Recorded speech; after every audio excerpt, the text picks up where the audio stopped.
everyone, and thanks for tuning in to episode 47 of the Matt O-Scale Trainz podcast. I am one of your hosts, Matt Rochford, and with me, as always, are my co-hosts. Johnny, how you doing tonight? I'm doing good. How are you doing, Matt? I am doing well. Unfortunately, Matt Z will be joining us in a little while. He is not able to join at this time. But I promise you, Matt Z is not fired again. He will be back. So we were disappointed with his last performance, so we gave him a penalty. He's got to come in late now. Exactly. As always, you can listen to us on Apple Podcasts, Google Podcasts, Podbean, Spotify, YouTube, and Amazon Music. And there are a slew of other new ones as well. Choose your social media podcast app, and we're most likely on it. So. I also want to mention, of course, our Discord server. We're over, last time I checked, I think we're over 170 members on our Discord. So it is a great place to talk about trains. It's a fantastic community. We got a good mod team. All you have to do is click the link in the show notes. You're asked if you're a good person. You click yes, and you're in talking with folks. We've also updated our URL, so it is much easier to find us. You can find us on the web at m&mpodcast.com. That's the letter M, A-N-D, the letter M, podcast.com.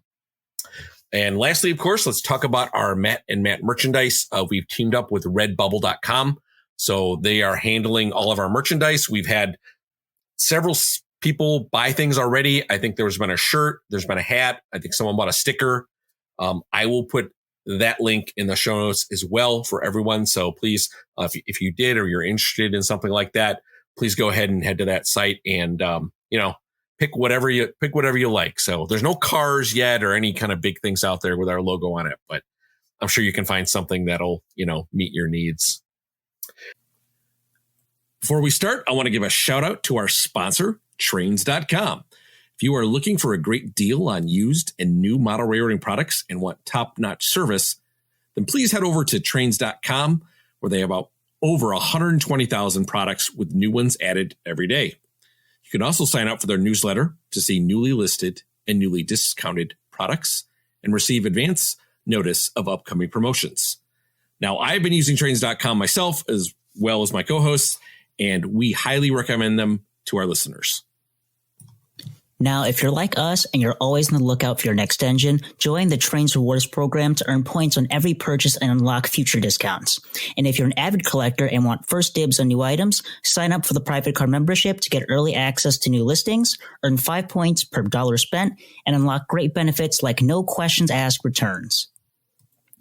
Now, guys, don't forget that you'll need parts to keep your engines and cars operating smoothly. And to do this, Trainz has a collection of 15,000 plus parts available on their website for any item you may need. And also, if you're interested in downsizing your collection or know someone who is unfortunately leaving the hobby, Trainz also buys collections. So head over to sellmytrainz.com to get a quote. And Trainz makes it easy to sell your collection. Now, if you do plan on buying from them, please use our affiliate link, which is www.trainz.com/MMOP. You can also use our unique one-time promo code MMOP for $10 off a single purchase on the Trainz.com website.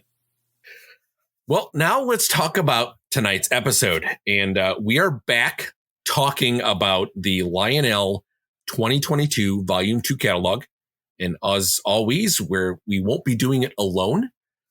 First, a gentleman who needs no introduction, Mr. Ryan Kunkle from Lionel. Ryan, welcome back to the podcast. Hey, great to be back on here with everybody. And of course, returning along with Ryan is our good friend and YouTube star, Eric Siegel from Eric's Trainz YouTube channel. Eric, welcome back to the podcast. Howdy, howdy. Good to be back. Awesome. Yep. So you guys are veterans now of our catalog show. You know how it works. And without further ado, unless you have any quick thoughts or comments you want to make. Just a special thanks to our guests here tonight. Always a pleasure, guys, to have you guys back on the podcast. And let's see what we have in store for us tonight. Excellent. And just one other thing to cover, Ryan, since the catalog has been out now for almost 3 weeks, we been able to actually get some questions from the Matt Discord server family. So we'll, as we go through the catalog, if one of the questions has something to do with the material we're covering, we'll go ahead and bring that up. That's perfect. I think that's a much better use of our time and service to everybody out there. If we can answer some questions, I'm sure everyone's already had a chance to look through the catalog, make your first couple passes of wish lists, and there's always questions, there's always concerns, and hopefully we can answer some of those tonight and help you finalize your decisions before you place your orders in the next couple of weeks. Yep, spot on. As Ryan said, folks, we are not going to get into the nuts and bolts of all the details and all the features on anything, unless it's something specifically that's new or something that's kind of really cool to that specific engine. Otherwise, we'd rather just kind of talk about why did you guys do it this way? Some of the paint choices, a little bit more kind of on that side of at that side of the fence. So. All right. Well, for those following along, we are going to go ahead and start on page 14. And there's definitely something pretty cool here.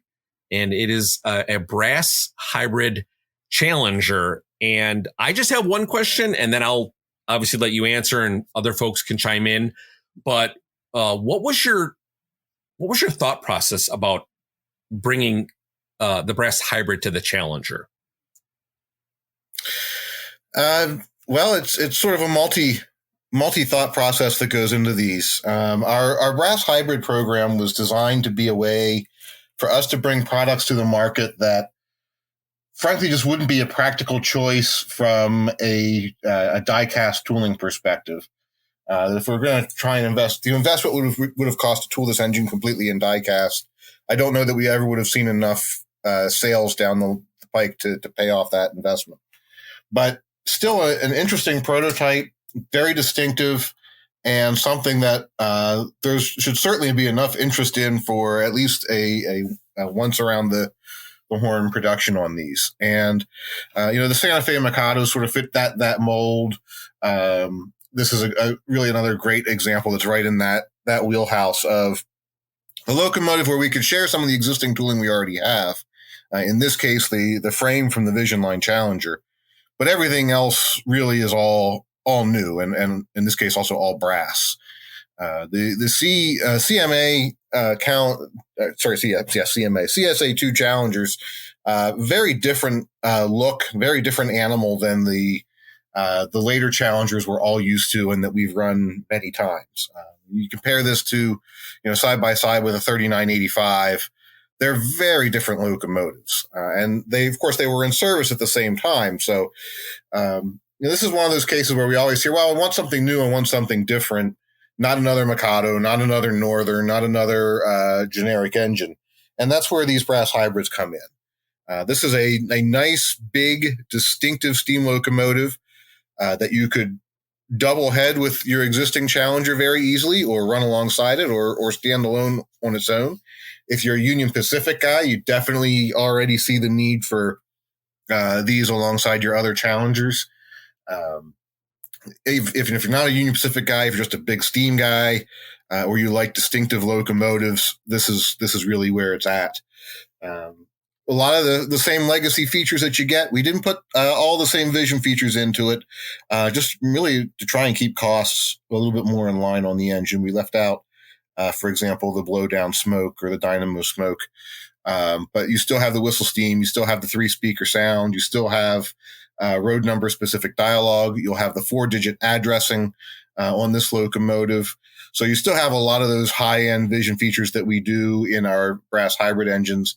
And what will set this model apart from all the other Challengers for sure is the very high level of detail that you get in these brass locomotives, because there's virtually nothing that's going to be molded into the engine. Everything's a standalone part.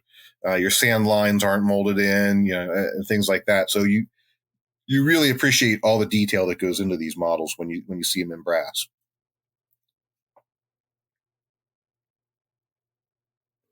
Yeah, I like this a lot. I mean, it was kind of a slow build for me to get excited about this, because when I first saw it, the first day when the first pass through the catalog, I said, "Oh, okay, another challenger." And then once I started reading and catching up on it, then I said, "Oh, it's not a regular challenger; it's an early challenger." And the CSA challengers were not something that I was really that well versed on, and so it was sort of a learning experience for me to go and read about them. And now that I know that, it's kind of exciting to see you guys doing this. It's sort of something you don't see in O scale very often, which is doing, different variations of, the same kind of locomotive that are each distinctive within themselves. So that was really exciting to see. And so I'm super excited about it. Super excited about it now. Yeah, there's several different detail variations on these. I mean, we kept them all in the post 1944 range after they've been converted to oil. But there was still a lot of detail variations on these locomotives. And that was one of the reasons, too, why we included an unnumbered version for each of the detail types, because there were even further variations and customizations. And I know that's not a huge part of the O-scale hobby, but there are some out there who like that. And it gives you a nice jumping off point if you want to do something a little different with the model and change a few things up. You still have an engine. And if you just want to build a larger fleet, or you're part of a club and everyone else has the same numbers, all the hard work's done for you. You just need to get yourself a set of UP steam locomotive decals and put numbers on it. Everything else will be there. Yeah, these are really awesome engines, and they definitely stand out. With Union Pacific Power, especially with thanks to the Steam program, you see a lot of the FEFs, a lot of the 3985, 3900 class Challengers, and the big boy, obviously. So getting a different variation of an early Challenger is definitely out there, and something for some folks to get excited for new tooling. I was talking with the guys here on the podcast before the show started, but our buddy Jason actually called this before it came out. He was saying, "Oh, Lionel's going to do these early Challengers," and we all thought he was crazy. And lo and behold, we all ate our words afterwards. But these are really nice engines. I got to ask, so what were some of the thoughts behind some of the alternative paint schemes, specifically like Greyhound, and of course the fan favorite, the 49er challenge, or as we love to refer to it as the hot dog scheme. The hot dog scheme. The custom, the fancy paint schemes, they do so well for us that to not put a few of them out there at this point in the game would be a lot of lost sales for us. So I chose two here that have a good proven track record. Of course, for the Greyhound, there were some of the later challengers that got the Greyhound paint, so it's not quite as far-fetched as the others. And it's just such a beautiful paint scheme, and it works so well that I never worry about putting one of those out there. The 49er scheme, it did so well for us on the first Challenger. The first time we did that on the Challenger, it was a real gamble. And I thought, what the heck? It's just going to be distinctive, and you'll either love it or you hate it. And I know there are a lot of people in both camps on that one. But for all those who love it, why not bring it back? And really the timeline on these locomotives puts them right in that same time span. So if it was believable on a 3980 class, it'll be even more plausible on one of these slightly older designs. So, why not? Yeah, definitely very cool. I think I've got my eyes set on the Pilot, just because it is a brass hybrid. I think the Pilot will showcase all that detailing really well. So excited about that. And I was actually telling someone a couple weeks ago or so that one of the things that I liked when Lionel went to the build to order scheme, at least the way I saw it, I don't know if it's really the truth, but seems to me that it was a nice benefit. One of the benefits of going to the build to order scheme years ago is that, well, now Lionel can throw out some fantasy paint schemes that they might have not done years ago, but now they can throw them out. If they get orders for them, great. If they don't, well, all they wasted was some ink in the catalog. But I think at least to me, it seems that it allows you guys to do a lot more variations in terms of paint schemes because they're built to order. Yeah, 100%. 100%. Although, to be honest, since we went to the build to order program, And that's been, 6-7 years now, at least. Since we went to that program, I think I can still count on one hand the number of projects we haven't built because we didn't get the orders. It's been very, very few that we don't hit the MOQ. But I think what it really has helped us do is balance the needs in the market with our production. And it certainly helped models hold their value once they're released. And it's helped us to, avoid the costly overproduction runs of things. And also, frankly, the costly underproduction runs of certain things. We built probably typically the same number of locomotives for a good long while after switching things over, but the mix of what we built got very different because we didn't have to guess. So we didn't end up with, 50 short of one and 50 too many of another on any given assortment of road names. And that's really helped to balance a lot of that out. And I think it's a slightly different build model than what we had gone through before, but it's not that radically different than what we and most other manufacturers have really been doing for years. We just hold off on the order placement a little bit longer until we see everything that we've got, and gives you all a chance to know what you're getting. Makes sense. Sure. Yeah, I only had one question from the Matt server, and you actually answered it. So you must have clairvoyance, Ryan. So it was a question about the dynamo and the injector smoke not being on the brass Challenger, and you pretty much answered that as to, well, it's to keep it at a more affordable price.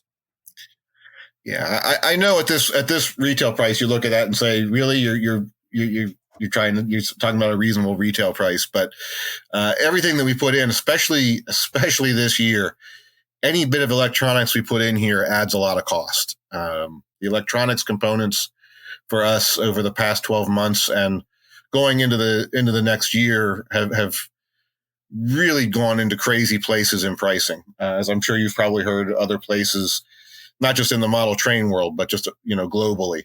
And so trying to keep this from being a $3,000 locomotive, we kept a few of the extra features out of there on this round, just to try and keep things a little bit more balanced. All right, let's go ahead and move on to page 21, which are the L1 Mikados. And now this is all new product. Is it correct to say were these tooling for MTH? Yes, this is new to us tooling. This is the old MTH tooling. Now, like our other previous MTH locomotives, they'll be heavily modified to Lionelize them for this catalog. I do have a few questions that came in, so let me go over those. So the first one was, is the delivery date for the second quarter of 2023, or will it be later? And I know it's kind of soon to obviously put that out there, but if you had a guess to make, I guess. If I had to guess right now, I would say late second quarter is possible. Okay. Third quarter is probably more likely or safe. Okay. We won't have a production schedule until we get the orders in at the beginning of September. Probably about mid-September, we have a production schedule, and then I'll have a better sense of when things will fall. Our goal would be to try and get at least one or two projects out of this catalog, steam projects, done before the Chinese New Year break in January, to get the delivery spread out a little bit more. But it's just a little too early to say for sure if we'll be able to pull that many in or which projects those will be. Things could slide around a little bit in the order. They always can, but certainly the goal would be for everything in this catalog to deliver sometime in the first half or by summer of next year. Okay, gotcha. And I know it on the features, I know it states a minimum curve of 042, which is an unusual minimum curve. I don't see that very much from you folks. But will it clear 036? I can't answer that definitively. I think that it probably will. One feature that this will have that we don't have listed in the catalog, the designs have been finished on it now, we are adding the kinematic drawbar to this, which will get that tender in a little bit more close. So we kept with the MTH recommended minimum curve on this in the catalog because we knew it would at least be able to do that. I think there's the potential that it could do 036. I don't think I would try and push this to 031. Okay. No, I would agree with that. Yeah. 042 and 036 usually are pretty good buddies most of the time. But yeah, I think 031 would definitely be a push. Another question is, will this have ash pan glow? Yes, this will have ash pan glow. That's something we are adding. The MTH did not have that, I believe, but we're adding that in on our that was a good question Excellent. because I saw that glow on the catalog page, and I thought that myself at one point. So yeah, that's nice to see. I really like how Lionel is modifying the MTH stuff to, and I think I said this last time, modifying it to kind of Lionelize it and not just throwing it in the catalog and saying, oh, here it is, just like it was before. I think that's really nice to see all these features being added to these models. Well, we want to make them, part of the Lionel family, and the MTH, the tooling sale, an opportunity was a great chance for us to pick up some tools for projects that would have liked to have gotten to eventually. But frankly, one of the reasons I didn't put a high level of pressure on them was MTH was doing them and had done them well. And, I'd rather invest tooling money in something that wasn't already out there. But when the opportunity came available and it looked like this was going to be, there wouldn't be any other way for these things to continue other than someone to tool them all from scratch.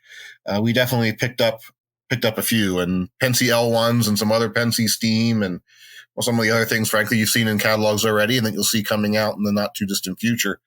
We're all projects that had MTH not done them probably would have been in our list of things to do. But the days of trying to go head to head and compete on every single project to compete for everyone's dollars just, doesn't really make sense in today's market. So we focused on things that hadn't been done yet. And this gives us a good bridge into a lot of products that we hadn't done. And as you saw with the challengers, we're still looking to do things that have never been done as well. It's just a better mix now going forward. Right on. And just a clarification too. First of all, just really quick, these are really fantastic looking, and I like the price point on these as well. So these are right at the $1,000 threshold, but I think that's pretty fair for what you're getting out of these. My question though is because obviously the Santa Fe model is $999 compared to the $949. I know it states it's has a brass tender. The Santa Fe model is the only one with the brass tender, just to clarify. Correct. The Santa Fe bought 3 of these from the Pensy, and when they were in service on the railroad, they parked the Pensy tender and put one of their standard oil burning tenders on it. So we're actually using the same tender we used on that first brass hybrid Santa Fe Mikado, and so it'll be accurate for the locomotive. First time that's been done, and obviously it's a premium tender. It's a bit more of an expense for us to put that on there, but for $50 for Santa Fe fans, I think you'd agree it's certainly worth that extra little bit of money to get it right. I would agree with that. Yes, as a Santa Fe fan. I'll pass it over to Johnny, and it looks like Mr. Matt Z has joined us. So Johnny or Matt Z, you guys have any thoughts on the L1 Mikado? Yeah, I'll hand it over to Matt Z here. I'll let him take control of the mic. All right, well, I guess I picked the right time to join. So Ryan, hey, huge thanks for coming on tonight. Sorry, I had something I had to do real quick, but big thanks. Joined at the perfect time with this L1. Man, I love this thing. Let me tell you, when I saw the catalog drop and I saw the L1 in there, I'm like, oh my God, I love it, man. I couldn't be happier. Let me tell you, great offering. I really like it. Now, one thing I was curious on with this, 2 things. First of all, in the catalog picture, it looks like the bell is tilted up. Was there any plans to do a swing bell in this, or did it just not fit, or what was the deal with that? No, I think that's just the way the casting was sitting on the model when Taylor took the picture of it for the catalog shot. From what I can recall, the Penske L1s, they did not have a swinging bell bracket on their air ringer. It was just a clapper. So no reason to, prototypically at least, to put a swinging bell on this one. Taking the mic over from Matt Z here, just a really quick question, and this is also going off of the renders in the catalog. Are some of these going to have darkened rods versus polished rods here?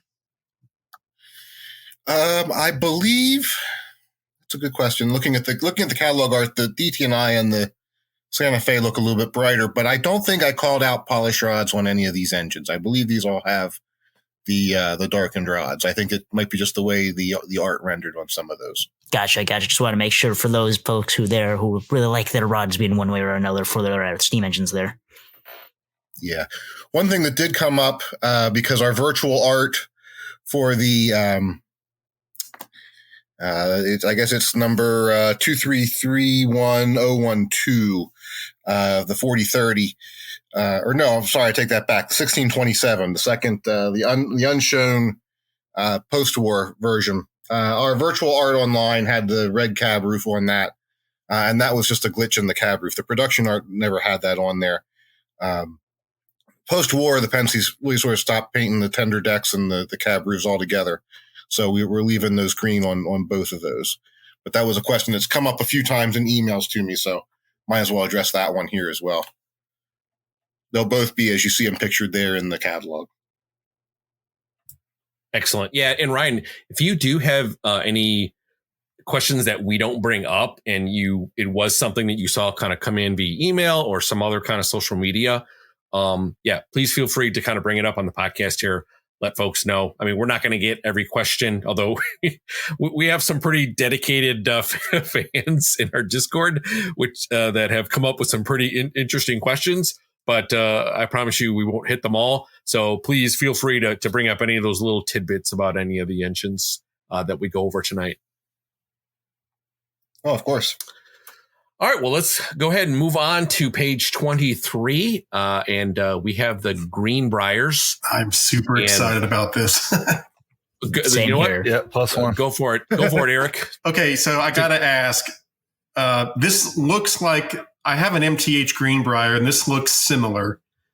So is this XMTH Greenbrier? Yes, this is also XMTH. Because I love the MTH model, and I'm so excited to get one with whistle steam and Lionel sound. Super stoked, especially the Chessie version a couple pages later. But I was really excited to see this in the catalog. Excellent. Yeah, I think a lot of people are going to be happy to see these come back. MTH hadn't run these, I think, in quite a few years. So really happy to bring this one back into the lineup.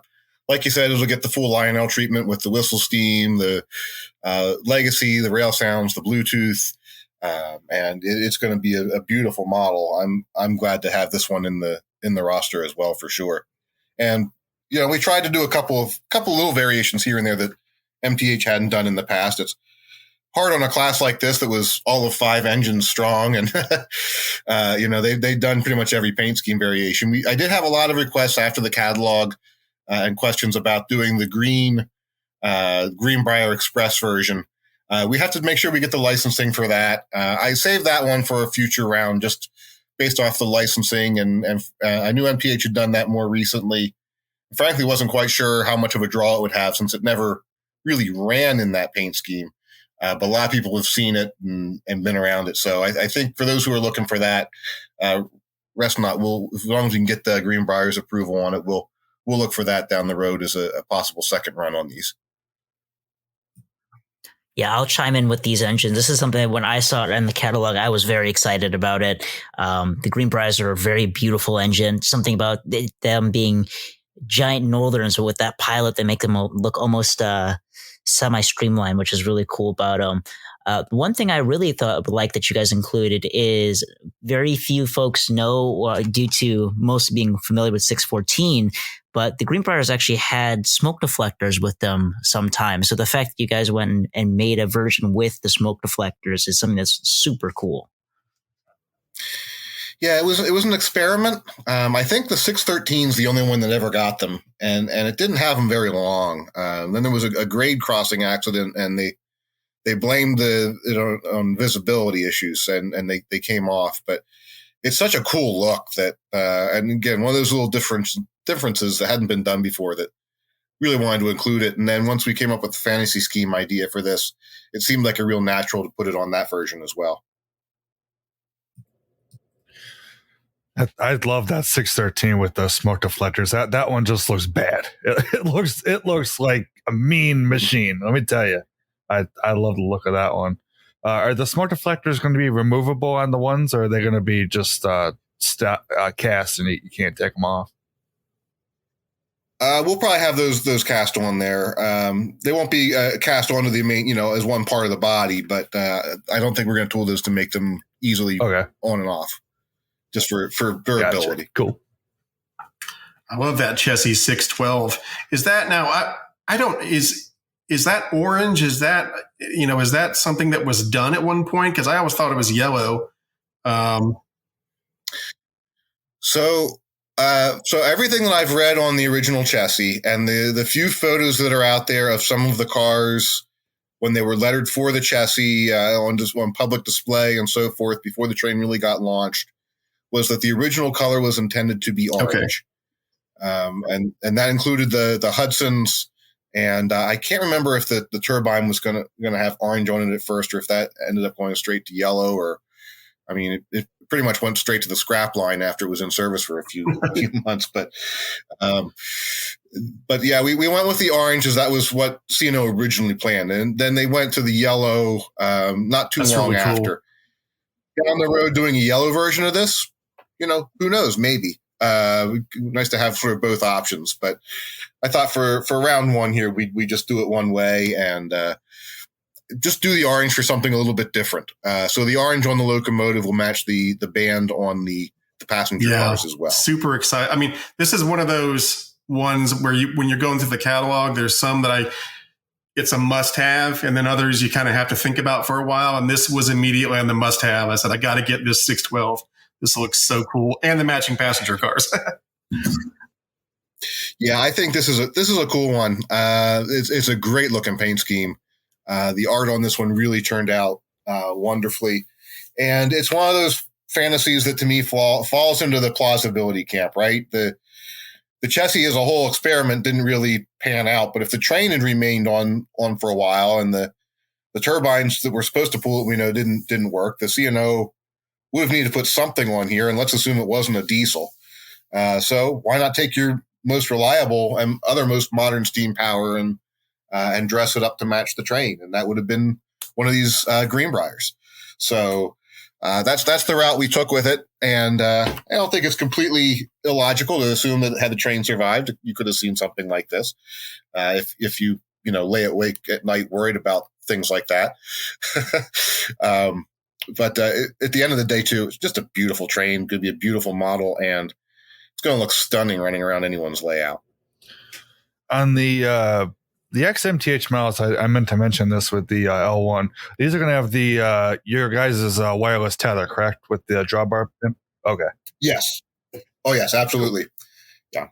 The L1 will also have the kinematic drawbar so that it tightens in on the curves or on the straights a little bit sweet. More. But they'll all have the wireless drawbar for sure. Kind of chiming in here on the chassis one. So this is a question some of the guys had, because a bunch of us guys on the Discord side were all hopped in a call, excited, waiting for the cattle to drop the day of. We were looking at this paint scheme. We were very excited about it. But is the ribbing on the smoke deflectors and the tender, is that actually also be present on the actual model as well as an actual ribbing, or just like a paint on there? It'll be the simulated paint effect on those, like we've done on some of the other cars, and it's actually very convincing and semi-prototypical. A lot of railroads did that when they were updating locomotives and trying to blend in older equipment with more modern equipment. And we've got the paint technique down for that pretty well on these to simulate it quite nicely. So we had the artists add that on here just to again sort of tie the whole train together. Perfect. And then for and I can also attest for the ribbing. I actually got the ski train cars, and you guys did the same paint style in there as well. And yeah, it's one of those things where you have to physically touch it to confirm if it's actually real ribbing or not. So you guys do a very good job with that. And then my next question is something else we noticed when looking at this paint scheme. So there are some bits on the lower part of the engine that are black, also like the pilot truck as well. Are those going to also be black on the production model, or are they going to be silver like everything else in the engine? Most of those bits will probably be black, especially the pilot trucks. They're because they're a sintered metal. Those axles, at least, they don't take paint as well. So we usually try and leave them unpainted, just for that purpose. And then some of the interior chassis pieces and so forth, we'll leave those black as well, so they sort of recede into the background and don't compete for your attention on the model. Perfect. Thank you. Yeah, these are going to be really cool, and anybody who is excited to get one will definitely won't be disappointed. Quick question on the chassis passenger car 4-pack. It looks like the observation car is also a Vistadome car, which I actually thought that was kind of cool. Yeah, that was one of the cool features of the original train. It had the Vistadome observation. There weren't a whole lot of those, but that was one of the trains that was going to have it. I think that exact dome eventually ended up on the Rock Island. I think that became their Big Ben, if I'm not mistaken. Interesting. Okay. All right. Yeah. Another question just for the passenger cars for this set. Now, once again, I'm just going based off the renders. I do notice the diaphragms for the main dome car in the 4-pack doesn't seem to line up with the one from the other cars. Is that still going to be the same in the production model, or will that be changed? Oh, that's a good catch in the art. Yeah, they'll be the same in the final model for sure. We'll use the same diaphragms on all of them. Cool. All right, cool. Thank you. Yeah, nothing gets past the catalog detectives, Ryan. So we count every rivet here. No, that's good. We as we piece things together sometimes from various sets, little things like that get overlooked, and there's about 9 or 10 of us in the company that actually go through these catalogs, believe it or not, at least 3 times from the time we start to the time they go to press. But after you've looked at them so many times, you just start to miss stuff, even when it's obvious in front of your face. It's always like that. Everything starts to blend together. For sure. Mm-hmm. All right. Yeah, the N6B cabooses do not have removable coal loads, and the Mikados are not the same length as the Greenbriers and the 260s. Oops. I have to point out a quick little oops. Yeah, I was one year. It was the just copy the description from the Niagara. It was like the H10s had stereo sound or something. I'm like, uh-oh. Yeah. That was kind of funny. Yeah, it happens. It happens. We're human. Yeah. Yep. I gotta poke a little fun at you here, Ryan. Nothing. I'm not being serious, but in case there's some folks who are even more scrutinous than we are, the number for the chassis one will be 612, correct? Because the boiler front is 613. Yes, it'll be 612. Okay, just want to make sure. I thought that was the case, but there's probably somebody out there who had that question. Yep. The chassis will be 612. 613 is the other elephant ear version. Cool. Both in the standard versions. black. Awesome. My God, I didn't even notice that. All right, let's go ahead. Does anybody have any more questions on the Greenbriers before I move on? Let's move on. Okay. Yep, let's move on. Let's go ahead and move to page 28. We got these really awesome looking 260s and some matching passenger cars as well to go with them. So these are absolutely stunning looking. I love that Canadian National with the cars. But I'm going to go ahead and pass this around the room and let you guys talk about it. Well, the Strasbourg 89 is probably the one I would think the Strasbourg 89 on the next page is probably the one that's most exciting to people. I had to guess. That's what I'm getting. The one I like the most is the black, the Canadian National 89 with the cars. I really like the marker lights and the number boards on top. That one's great looking. I like that a lot. So I guess I'll be the first one to ask a clarification question, and this is just me scrutinizing the render a little bit here. So I am a really big fan of the SP and the San Luis and Rio Grande ones. Now I will say, since the other ones have a lot of really nice detail underside the boiler, I do see you can kind of see through the chassis for these engines. Is that going to be something that's going to be a present on the production model, or is that just something that's here on the renders only? I think what you're seeing there is just a little bit of something different in the way the art rendered on these. It's the same tooling for all these. There's really not any big difference between the frame and the boiler and all that, and then the different variations. So I don't think those two would have any major differences than the others. The big differences that we made in these, obviously the tenders for those two, but the rest of the differences are all up around the pilot and the smoke box front. And that area. I will say there are a lot of omissions on these in the catalog art, just due to the scheduling of things. We didn't have the final designs from the factory until shortly after the catalog went to print. So we used some previous renditions that we had that were close to create the virtual. The Strasbourgs in particular, because I've had I'll just say a couple of emails about that. Dave and I have both fielded a few since the catalog came out. They will have the ladders from the running boards down to the pilot. The headlight on the earlier version of the 89 is sitting properly where it should be. There are quite a number of different. The spoke pilot wheels will be on both of those versions. So yeah, there will be quite a few detail variations.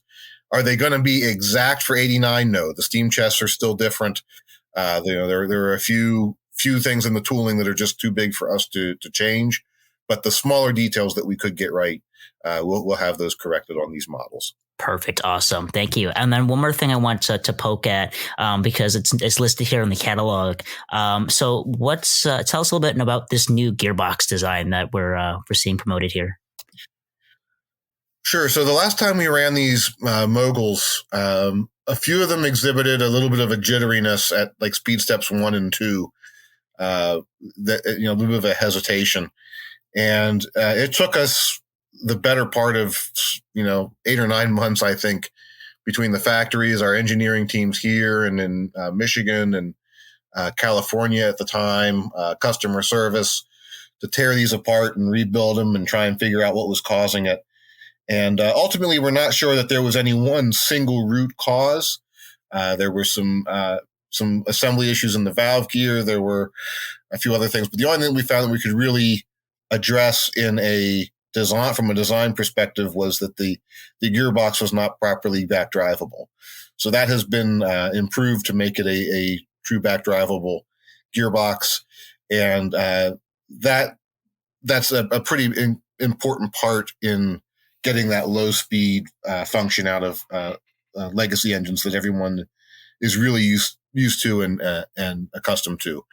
And since it became a pretty vocal issue, even though from the returns we had, it didn't impact a very large portion of at least a large portion of the people who had them didn't seem to be too concerned with it. But those who were very vocally concerned. So we wanted to make sure that we got that addressed for the next production run. That's good to hear. It's one of those things where we're really happy to see that something that was brought up in past, you guys are taking that feedback, internalizing it, and using it to make a better product moving forward. So very good to hear that. Mm-hmm. We did have a question come up on number 89. And the question was if the bell was recorded in addition to her whistle. We have not recorded 89's bell yet, but there's still very much a good chance that we can get that done before we launch this product out into the market. 89 was not fired up when we were up there the last time to do the sound recordings, so we just have to make another trip. All right. So the 2000 Strasbourg, will the 2000 Strasbourg 89 have the steps on the sides of the smoke box like it does in real life, or will only the Canadian national version have them? That both of the Strasbourg versions will have those steps as well. Yeah, they'll both be added in there. They're not shown on the virtual art, but the designs for the product do have those on there. Awesome. Thank you so much. And then I believe we had one more question actually on the 260s here, specifically for the San Luis and Rio Grande version. Will it? They had. Let's see. I think the question was, will it be in the original service version or the version after Niles Canyon was done with restoration? That's a really good question. I'm not quite sure what all of the differences would be between those two. To be honest with you, I found a few photos of this online, and that's how we based our art. And we've got the details as close to that as we could. I believe it's probably the more contemporary of the two, but I'm not 100% on that, to be honest with you. Gotcha. I appreciate you giving your best answer there. I'm going to be honest with you. I wouldn't know the answer to that either, but glad you're willing to take a crack at the question there. Let's go ahead and move on to we'll just hit page 32 really quickly. These are the Strasbourg Railroad passenger cars. So anyone feel free to kind of chime in here if anyone's interested. I like them a lot. The red one's calling my name. Is that like an X-Pensy or something like that? Kind of looks like a Pensy car. Actually, this is all the same car. It was owned by one of the many vice presidents of the railroad at the startup. And they used it as a private car, and they traveled. It stayed at Strasbourg sometimes, but it also left home rails a lot and toured the country a bit. The car is originally a New York Central car. The first paint scheme was probably the one in the bottom right corner, the two-tone gray with the red stripe. And then I'm not sure if the red came next or if the red came last. But they went into their green phase for a few years, and then they painted it that light brown, tan, and yellow to match the Paradise. Paradise wore that green paint too for a little while, the observation car. So may have to do that one down the road as well. But the two of those would pair up nicely together sitting on the station platform. And then they did go in a more Pensy-inspired livery there in the red, which I kind of like that one too. I think it's one of the more attractive paint schemes that they put on it. But yeah, there are quite a few photos of it out there, and no two of them seem to be in the same exact decoration. So we said, what the heck, if we're going to do it, we'll go ahead and just issue them in all the different variations here, and you can use it to your heart's content.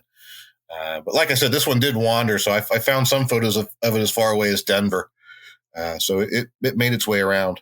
So, like, was it used on like the two-tone gray near central flavor style one? Was that used on like trains for like near central? Or was it only for Strasbourg? Originally, it was a New York Central car, and then I think they acquired it from Penn Central. But it was still probably in that two-tone paint, and they probably added the red band above the window and changed the car name when they acquired it. I found some pictures either online or in one of the books that I have of it in that paint scheme coming through Harrisburg Station, possibly on its way to delivery or recently after on an outing. So it wore that for probably about the first year or two. And then I think it got painted into the green, if I remember correctly. Wore that for a few years, got the tan, and then into the red before it was sold off. And someone told me where it went after that, and I can't recall off the top of my head where she's wandered off to now. I gotcha. Nice. All right, let's go ahead and move over into the diesels. So we are on page 36 for those following along, and we have some SD40 T-2s. Good old tunnel motors. Yep, absolutely. These are pretty cool. Obviously that good old yellow and blue Santa Fe has definitely caught my eye. We do have some questions though, or at least, a couple questions here. So these do or do not have kinematic pilots? These do not. These still have the original swinging pilots on them, so they'll do the 031 curves. So they'll have it. They have it. You lose a little bit of the detail, but you get the tighter curve radius on them. Okay. We've converted a lot of our locomotives. These haven't gone through the conversion yet. So for those who still like the smaller curves, this still gives you a good locomotive to use. Gotcha. Awesome. And something I noticed, and obviously this was in kind of present in the previous catalog as well, is it looks like a lot of your diesels are kind of, you got like the main, obviously full-fledged diesel engine, and then you're also offering the super base version. Is that kind of going to be like a standard moving forward with these diesels? If the sales keep holding up this way, it will be. It gives a nice option. I think the super base was not a regular production piece for a long time, and we brought it back a few years ago, and people have really embraced it. We were doing it in multiple unit lash ups, like F7s and FAs and stuff like that for a while, but it really hadn't been done much in, I'll say, more of a standalone type of locomotive, right? And I think this is nice because you can take a super base and mix it in with a more varied locomotive concepts. They don't all have to be SD40T-2s, right? You could put it in with an SD45 and an SD40 or a -9, whatever you wanted, and get one of those more eclectic modern locomotive concepts, but have that same bassy sound effect in there. And that's what I kind of like about it. I think it's a neat way. You don't really necessarily need the extra motors and the extra power in that situation, but having the extra bass and the sound can make a big difference, especially if you're running as a club layout or at a show where you've got a lot of other noise to compete with. You want to get the max out of your training. Yeah, I agree. I've really enjoyed seeing the super bass come to the individual units. Like you said, it's I think it's a kind of like a non-powered unit on steroids, where you get all the benefits, but there's no motors, and so you're able to save a little bit of money, and yet get all the lights and the smoke and the and of course the super bass sounds. So the super bass, they do have smoke, right? I can't remember. Yeah, they do have smoke. They have smoke. They have full lighting. They really have everything but the motors. And the thought there is, if you have it in the consist and they're all smoking away, you don't want this one to stand out as the only one that's not, especially when it's the one that sounds like it's working the hardest. So we make sure we put the smoke in there and give you the lighting. So if you wanted to put it at the front of the train, you could, or mix it in wherever you wanted to. Yeah, I like that. That's really nice. They all look great. I love the Paul Simon paint, the Kodachrome. I love that one. I think I poked fun at Matt R because he loves his Santa Fe. I mean, but I'm trying to turn him to the DHL delivery scheme there. I like that. That's the one I'm getting, is because it's. Oh, is it? Yeah, because nice. I don't have anything else like it, and it's just different. So that's the one I think that's the one I'm getting. I'm not a Kodachrome guy, but that does look sharp. I have Stockholm syndrome. I like it, but I really don't. But I really like it. It does. I think the silver trucks on it really make it kind of pop out as well. Really help a lot. Mm-hmm. And for you kids at home, if you don't know what Kodachrome is, at least what my impression of it is, when you used to have to go buy film in the drugstore, the box it came in was that kind of color, and that's what it is. It's a film. It's a camera film. Yeah, and for those same kids, film is this thing we used to have to use to take pictures, and we couldn't do it with our phone. You had to buy a separate device called a camera, and you had to load these things manually, and you got 24 shots, and then you waited a couple of days to a couple of weeks to see if the pictures turned out. You take 24 pictures, and maybe if you're lucky, 6 of them would turn out okay. And the rest of them would have your thumb in them. Your thumb, or they'd be overexposed or underexposed. Yeah. It was the dark ages. I did have a question on these though, and it relates back to the fixed pilot thing. Is there a plan to maybe include like fixed pilots like separately in the box for any of these engines, or is that something that you guys haven't looked into yet? Not on these. I know people have done conversions of these many times over the years in the past, putting in a shim and screwing the pilot directly onto the frame. It's very doable with a little bit of modeling skill and patience. So it's definitely something you can do. And I'm sure if you go out on the forums and whatnot and look, you'll find places to see that done and see how it's done. It's sort of the way a lot of O-gaugers have been scalifying 3-rail trains for decades. And we really haven't changed that much in that part of the tooling to make it any different now than the last several runs of these models. Down the road, will we put a kinematic on these? It's something we'll probably look at some point. It's not a conversion that I'm rushing into because I hear from both sides of the community on that. Some people really want more fixed pilots, or at least more kinematic pilots. And the 054 minimum curve is not an issue at all. Others, anything over 031 is an issue. And the more we gravitate towards the other market, the more they feel like they're just being, glossed over with their tighter curves. So we're always trying to find that balance and keep a little something out there for everybody. Gotcha. Cool. All right. Well, let's go ahead and move on to page 39. We have our FA2s. And then before we actually get started on the model itself, I do have to say, I'm not a betting man, but I'm pretty sure that there are multiple people at Lionel that absolutely love Halloween. Because your Halloween stuff, like in the last several years, has been like out of control, and it's been absolutely fabulous, especially on the sound side of the thing. The sound side of things.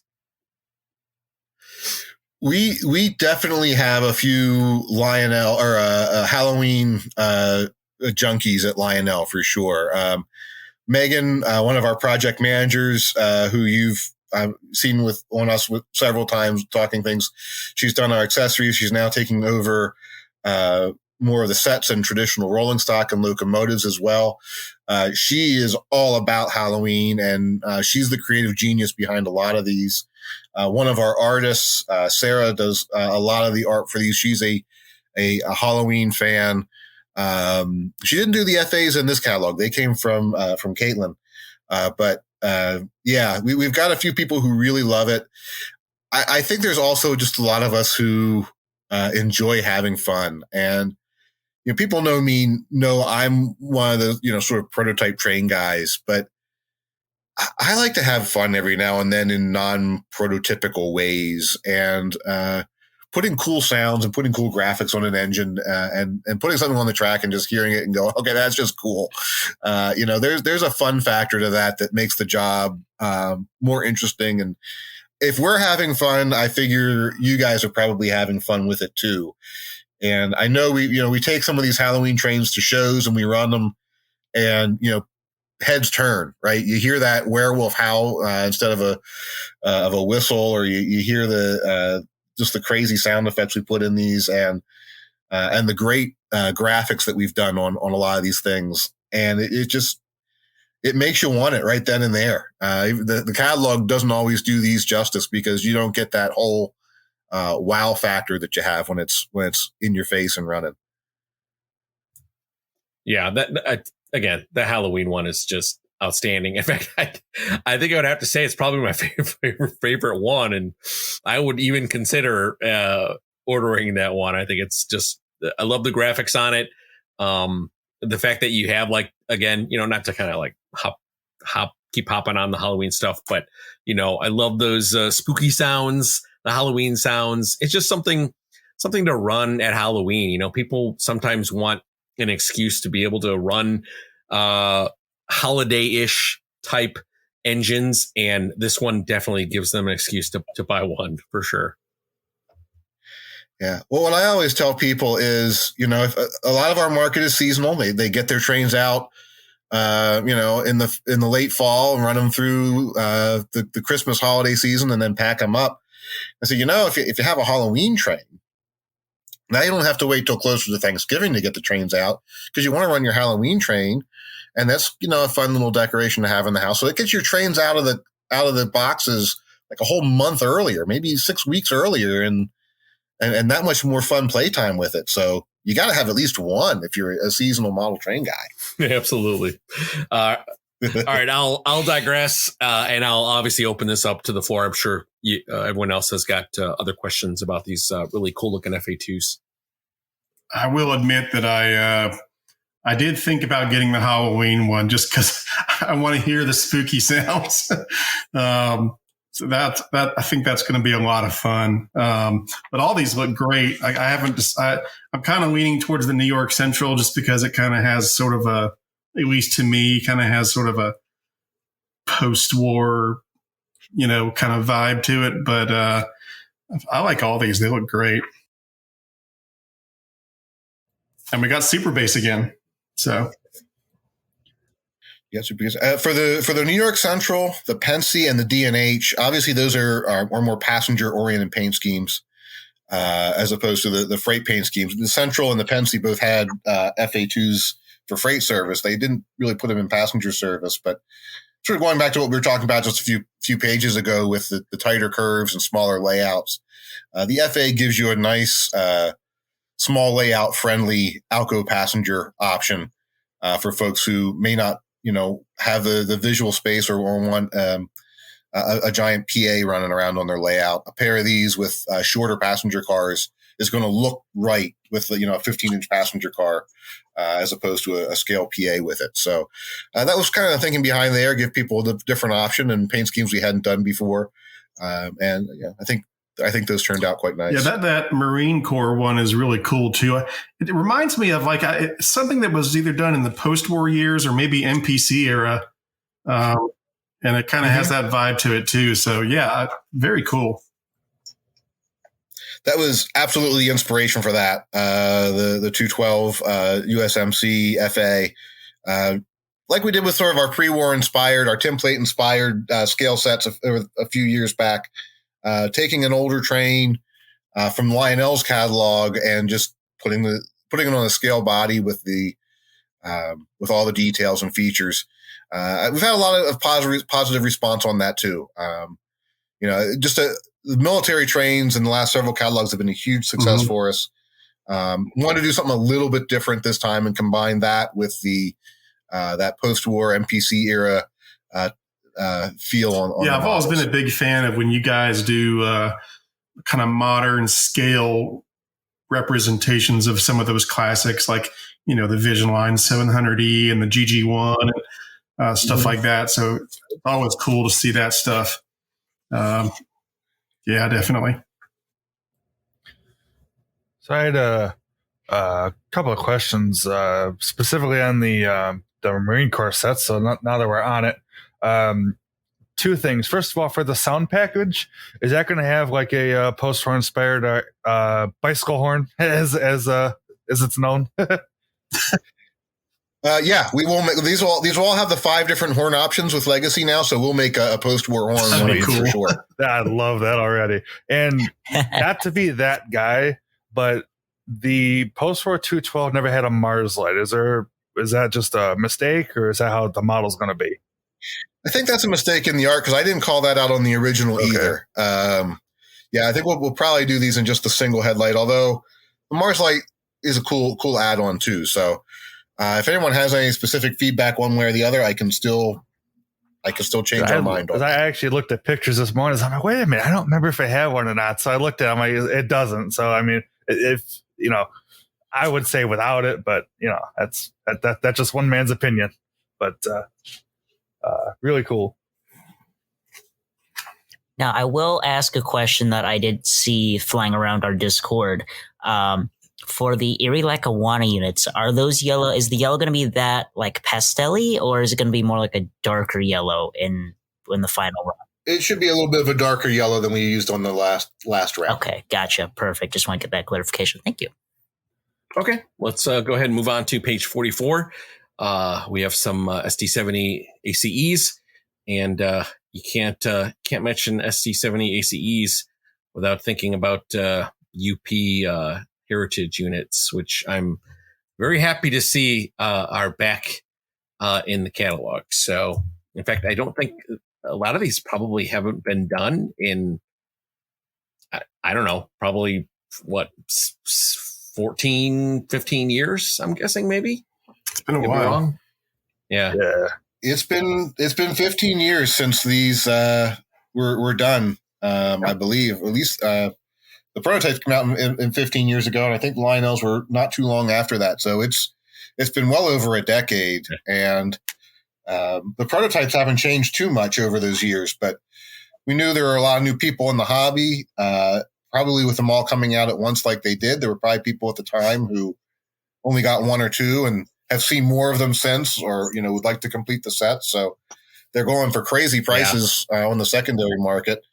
Felt like it was time, and from a few of the dealers I've spoken to, they're happy to see these back too. They said that people are really excited to have them in the catalog again. So, it's sometimes it's okay to redo something you've done before, and this is a good example of that. No, I'm really, really happy when you guys do stuff like this, especially the heritage stuff. So hopefully maybe the Santa Fe heritage ones will be in the future at some point. Hint, hint. But I have the Chicago Northwestern 1995 still. You're welcome. And yeah, I knew of course you were going to say that. But to actually keep going here, I really like these thank you to all essential workers and the thank you to veterans that you added in there as well. I think those are really, well, first of all, I'm glad those exist, obviously, but those tend to be good sellers too, because people really like those, that paint scheme on both of those.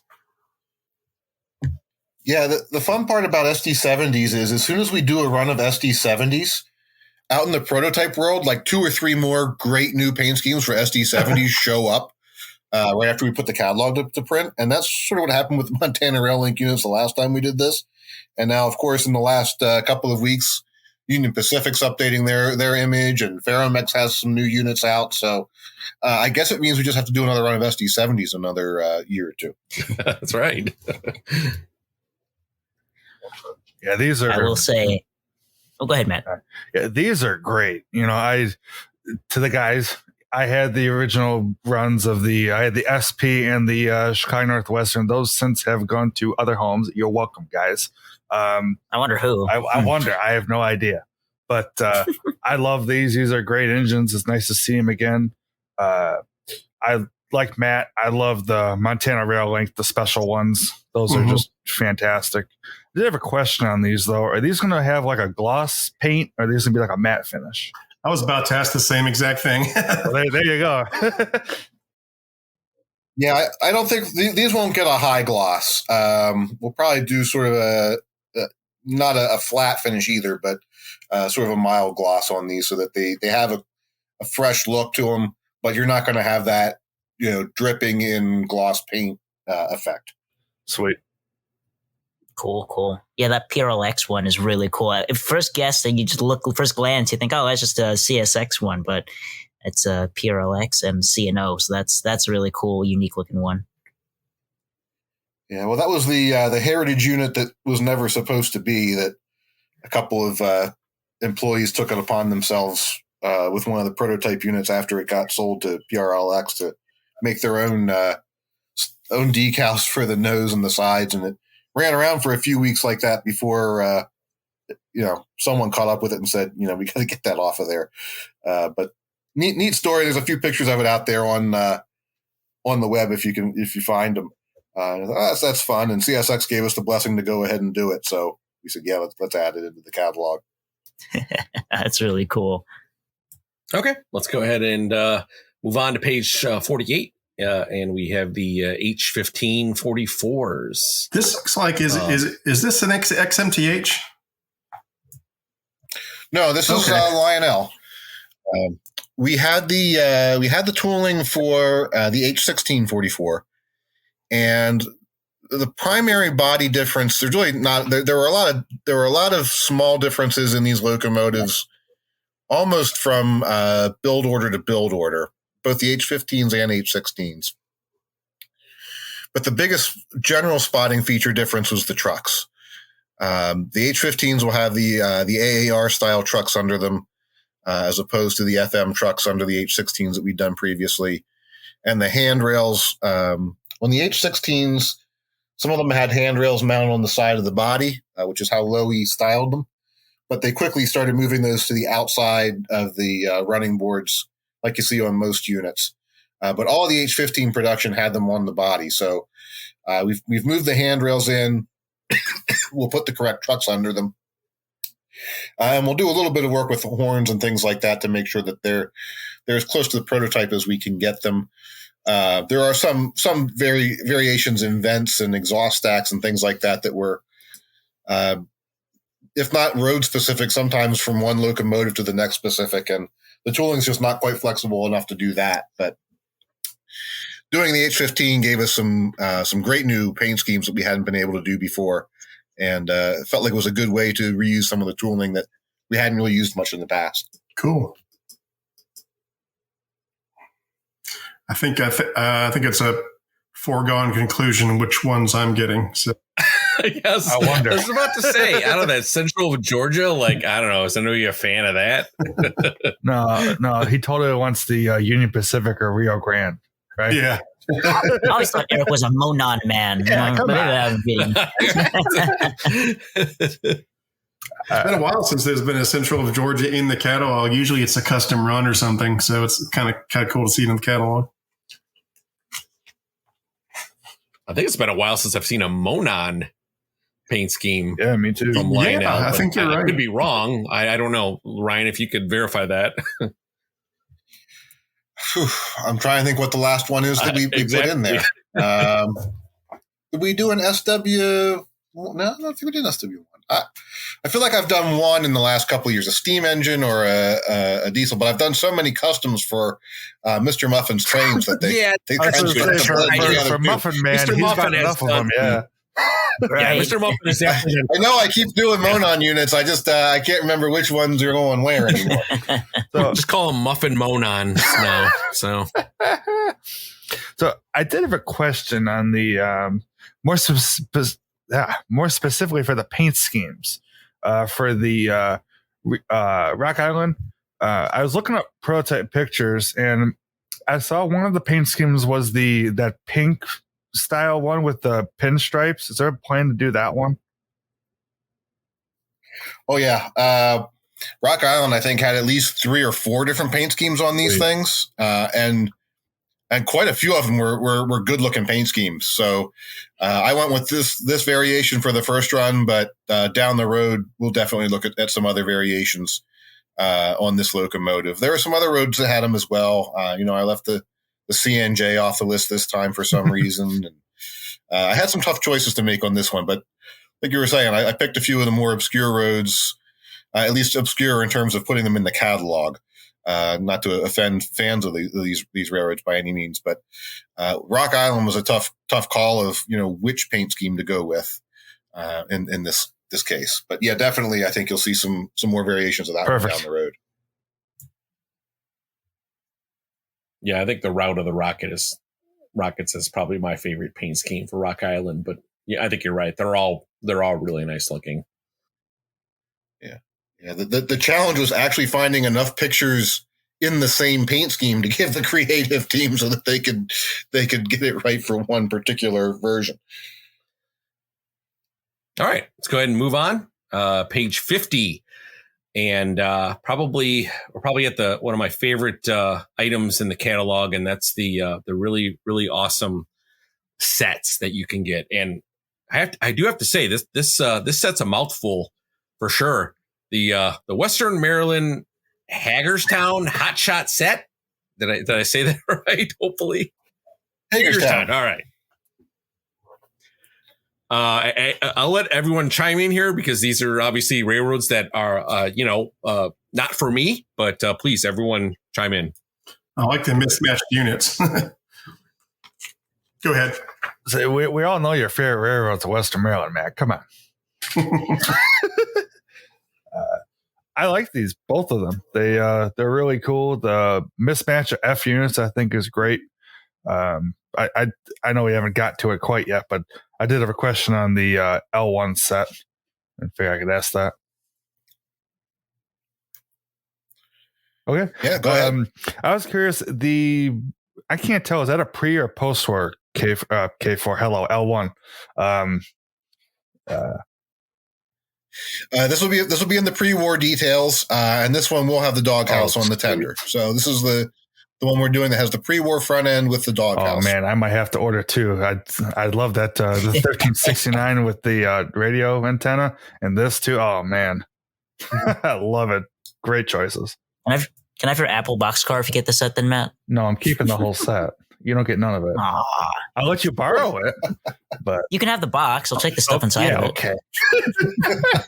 Well, I think we should point out that there is an actual trolley on this flatbed on this set, and that is an actual bump and go trolley, correct? Correct. That's awesome. I like that. Yeah. You also have a Freight Sounds boxcar in there as well. So lots of add-ons in that set. There's lots a lot of play value. I like that. I don't think I've ever seen a bump and go trolley on a set before. That's pretty cool. Yeah, I wanted to do something different on the flat car for a load, and I also wanted to do a train that was really sort of appropriate for a particular area and locale. And this is the line that ran very near where I grew up, so somewhat familiar with it, and that would be kind of neat to highlight some of the different, industries or customers and places along that line. It's a good looking train for anywhere. You could run it, obviously the cars interchange and go all over the place, but if you're a fan of South Central Pennsylvania or that region, you'll pick up on some of the little things in there, but it all works for that branch of the Pensy, and then just found ways with the lower cost on the engine. It gave us some options here really to feature up some of the freight cars a little bit and still put in a good value at the set at a reasonable price.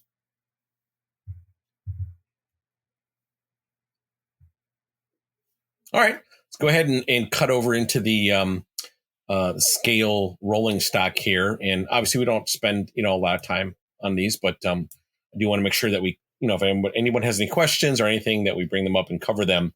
But obviously if you make ST70 ACEs and UP Heritage, you got to make the TOFC flat cars to go along with it. So these are really nice. 100%, no doubt, getting the Chicago Northwestern one. So. Yeah, I'm really happy with the way these turned out. We've done 60-foot boxcars, we've done cabooses, we've done illuminated flag boxcars. I think when the first run came out, we may have done hopper cars and other things for them as well.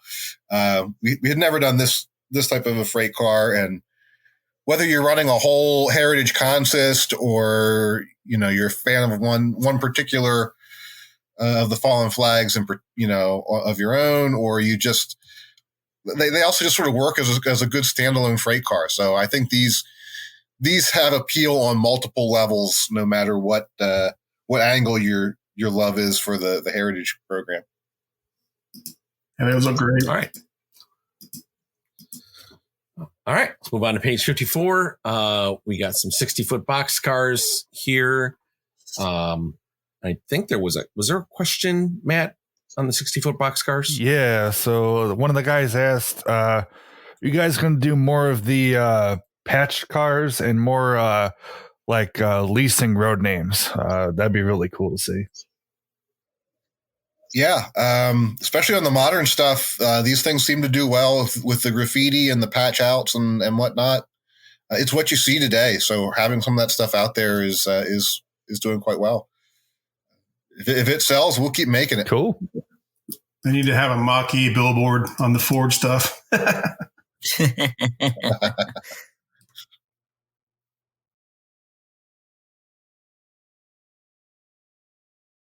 All right, let's go ahead and move on to page 56. We got some 100T hoppers here. Yep, these are all die-cast hoppers. Plenty of weight. They track beautifully. A lot of detail on these. There's so many road names on these cars too that we can do. So it should be a big fan. If you look in the notes on these, you'll see there are some different deco variations in some of the road name packs. But between the 3 2-packs, you've got 6 different numbers available in each of these paint schemes. So if you're trying to build a mini unit train, you're well on your way. I didn't see that these were all die-cast metal. That's pretty cool. Yeah, they're heavy as all get out too. I have a few. They weigh a ton. They must weigh 2 pounds, 2-3 pounds. They're heavy. Oh wow. Yeah.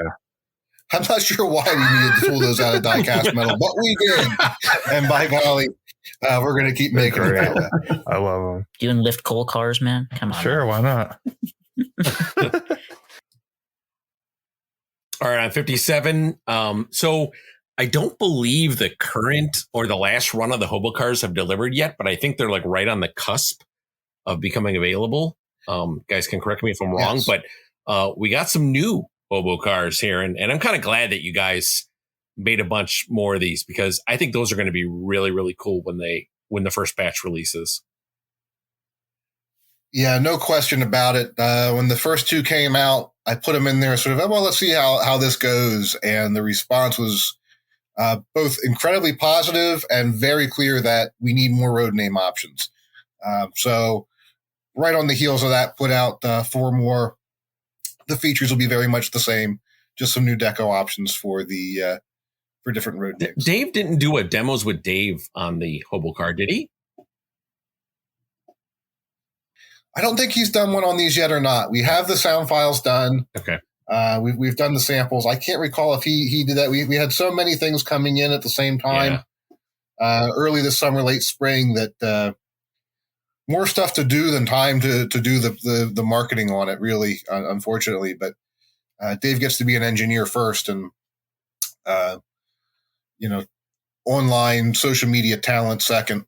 Yep, absolutely. And so we, but definitely one, if we haven't covered yet, definitely needs to get covered on a demos with Dave here in the not too. I can't wait to hear the sounds on these. It's always these sound cars are always just, they're so fun to listen to. I mean, you listen to them, and you can tell you guys had a ball recording them, because some of the ones are pretty hysterical. Yeah, we get a little bit.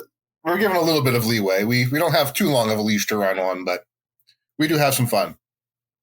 Very excited for these ones. I ordered the first round of them. I think I got I think I might have gotten the Erie one for the first run, but I see Cotton Belt, and that's the closest I'm getting to SP, so I'm going to jump on that.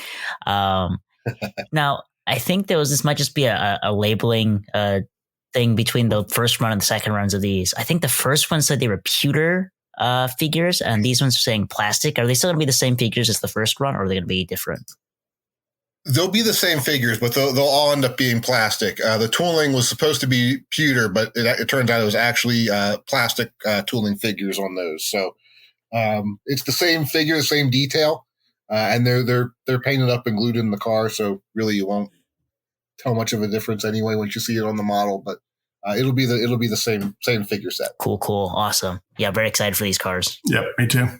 Yeah, the door will be open like that on the model, right? You won't be able to close it, I take it? Yeah, I think the legs of the figure sit just inside the door. If you wanted to close it, you could. Not sure why you would. So it kind of defeats the purpose. The door on the other side obviously could be opened or closed however you wanted to. Got to hide from the railroad bulls. Come on. Yeah, that's true. Yeah. I mean, back in the days before the police, There you go. That's it. What I like about these is they work really well if they're running in your train, but they also are nice when they're just sitting on the siding or sitting in the yard. You still get the enjoyment of the sounds out of them either way. Definitely.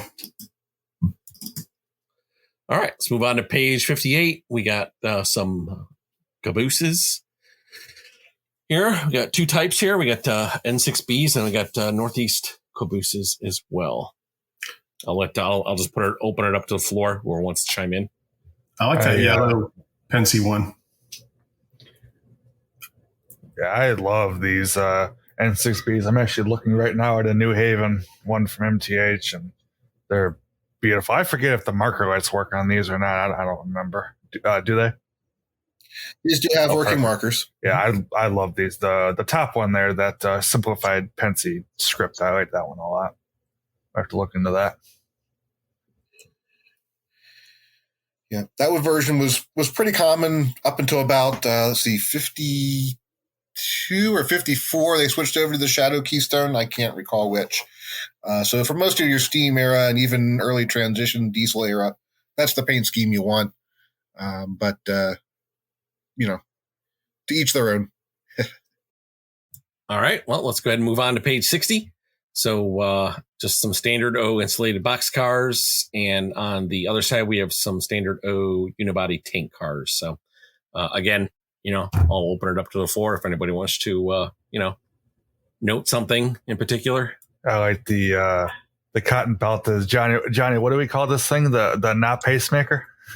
The not pacemaker, the fake pacer. I love it. Yeah, I like that. That's really cool. I got a buddy of mine gifted me the Atlas version of that car, and they're really cool. Definitely a really nice alternative for the guys who are very much West Coast, but are very envious of those New York Central guys with their pacemaker box cars, thinking they're all high and mighty. Well, guess what? We got cotton belt ones now. There you go. I have a weird question. Oh, go ahead. That one, I just wanted to say that the state of Maine, New Haven, that one's really cool too. Hell, they're all cool. Oh, that's a classic. You can't go wrong with that. Absolutely. So I've noticed a lot of the rolling stock is being made in Vietnam now. So what exactly what are they making in Vietnam versus China right now? Is it just rolling stock? Right now, it's just rolling stock, some accessories, but primarily rolling stock. And it's a mix of types. Our standard O stuff is there. Some of our scale rolling stock, some of our passenger cars we're going to start building some of that there as well. The folks who run the factory in Vietnam are the same ones who run one of our factories in China, and so they bounce projects back and forth between the two facilities as it makes most sense from a costing perspective. Okay, cool. Yeah, I've seen that on more and more rolling stock, and it all seems well made. So I was just curious about it. A question came up on the Discord today about two-rail items, specifically about engines, or if there are plans to make things that are easily convertible to two-rail.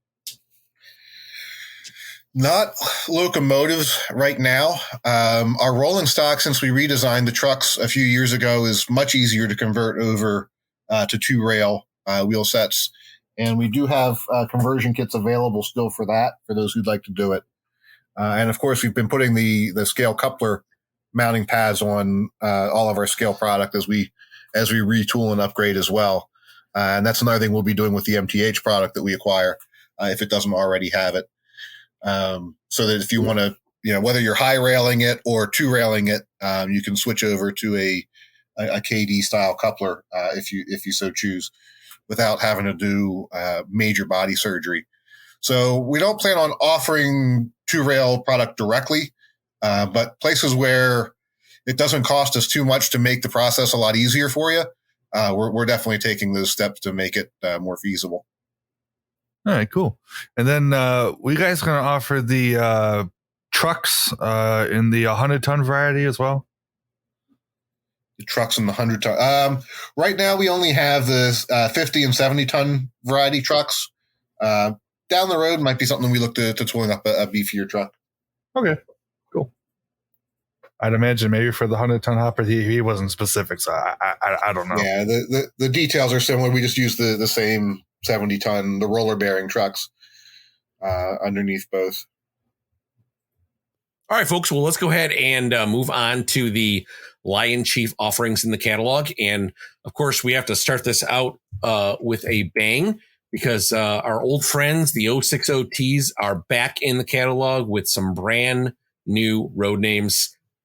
Very, very happy to see these back in the catalog. They were great sellers. I think I did a review on them, and honestly, I thought these were, and I think they still are, probably the biggest, or I should say the greatest bang for your buck engine out there, like hands down, at least for me. So Yeah, of course they got a little bit of a price bump on them. Yeah. But I think at that price point, I still think they're probably worth it. I'm super excited about these. I've never had one of one of these dockside switchers, and really excited to finally get one. I think I'm going to get the Alaska. Yeah, it's a +1 on these. I'm actually looking at my 2 pair as we're recording this right now, and God, those things, let me tell you, I think it was our last catalog show, as a matter of fact. I bet you, I'm like, hey, Ryan, another run of the 060T. So, well, little did I know, here we are. Yeah. Love them.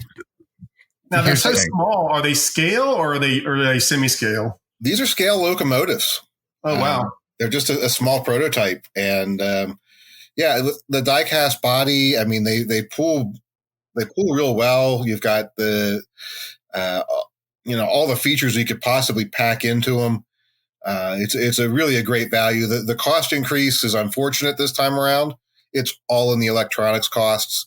I think you just see it more on this locomotive than you do some of the larger ones. When a $1,000 locomotive goes up by $50, it's one thing. When a $250 locomotive or a $300 locomotive goes up by $50, it looks different, but it's really the same result. Some of our small components that used to cost, about $5 to $6 a piece. When we can find them right now, we're paying upwards of $40 a piece for them. And that's just, one little piece on the board. So you throw a few of those in there, and it's not long until you're really jacking up the price. So we've tried to do in this catalog where we've had those things is raise the price by our price increase, but not, factoring in all the other things on top of it. That, usually you take the total product cost to generate your costing model. But these, we sort of tried to stick where we could to the original costing model and just take it out of the margin, but just pass the fixed cost increase on to keep prices as reasonable as we can. And we're hopeful that in the next couple of years that will balance and return back to normal. But the way it goes, I'm sure it'll be something else, some other new problem to take its place, and keep us guessing.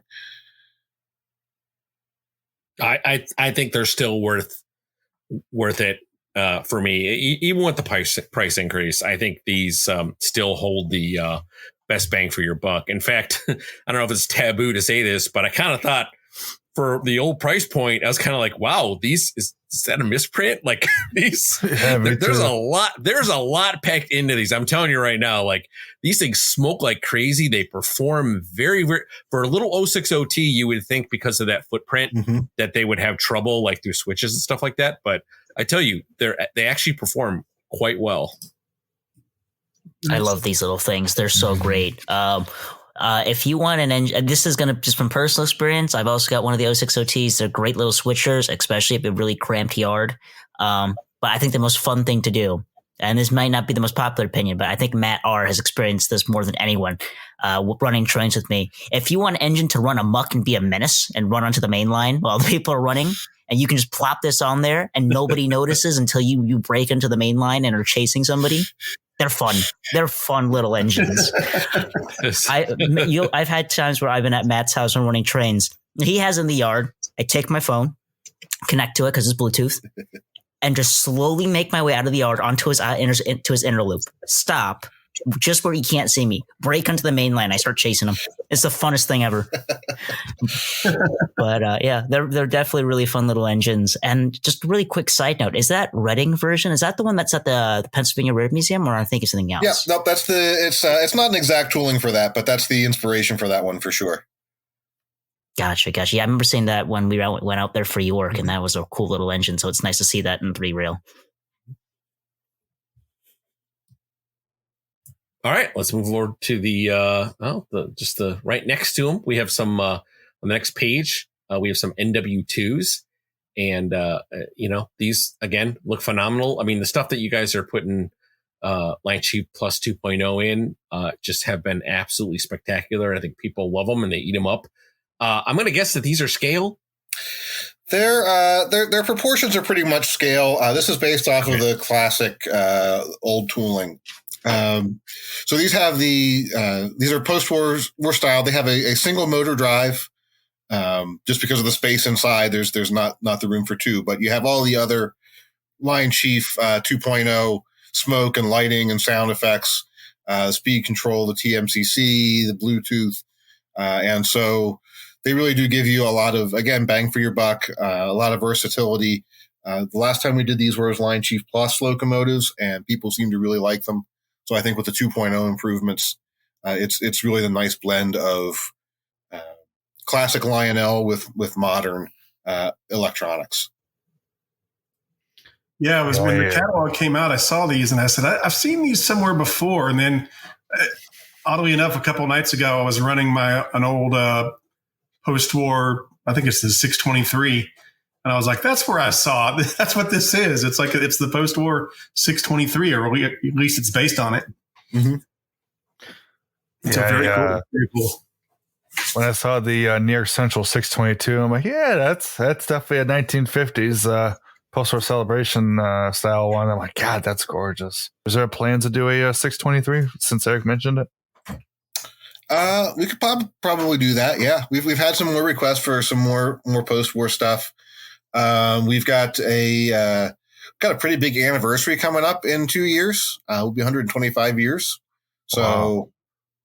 I suspect, not that I have any sort of input on it or insider information, but I suspect Lionel would probably do a lot of really cool retro inspired and throwback stuff in 2025. It just, seems like a logical thing they would want to do. Yeah, makes. Oh yeah, 125 years. That would be cool. Definitely have to keep an eye out for it. They have 3. Sorry about that.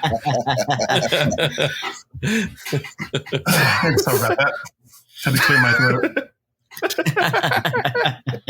Well, that's a good segue, because speaking of Santa Fe, on page 70, we have a Santa Fe auto rack set. And this consists of a Santa Fe -8 diesel locomotive. It's Lion Chief. And then we have 3 semi-scale auto racks behind them. So these are pretty cool. Now, this is a Lion Chief engine, right? Not a Lion Chief Plus 2.0 engine. Correct. This is the basic Lion Chief engine, and this will be as a complete set with your track and power supply and remote. This is the former MTH tooling. This will be the first time we've done this with the 4-axle trucks under it. So a neat set, 3 auto racks in the set, and then some additional road names if you want to expand.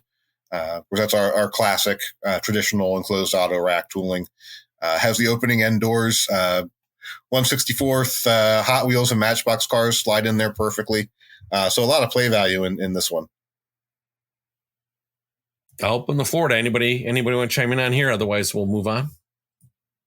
I'm just waiting for you to say that you want it, Matt. Oh, come on. He wants it. It's Santa Fe. Come on.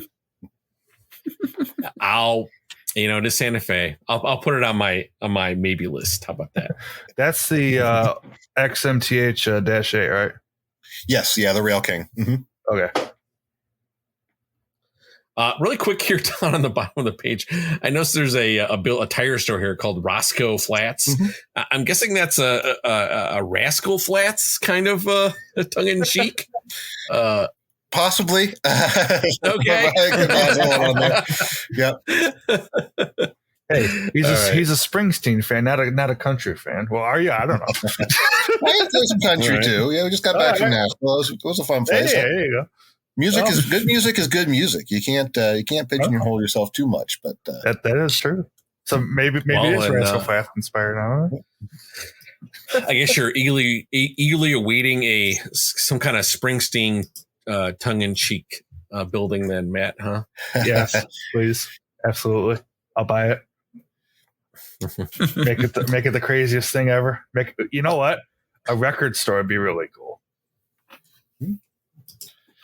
I'm always open to ideas for sure. A record store There with you go. Bluetooth speaker inside. Yes, please. Exact. I was going to say the exact same thing, Eric. Okay. Yeah, I have the radio tower, and I love that thing. Yeah, if you did a record store with a speaker in it, oh, dude, let's go. Yeah, that's definitely what we've talked about for sure. So Sweet. Mhm.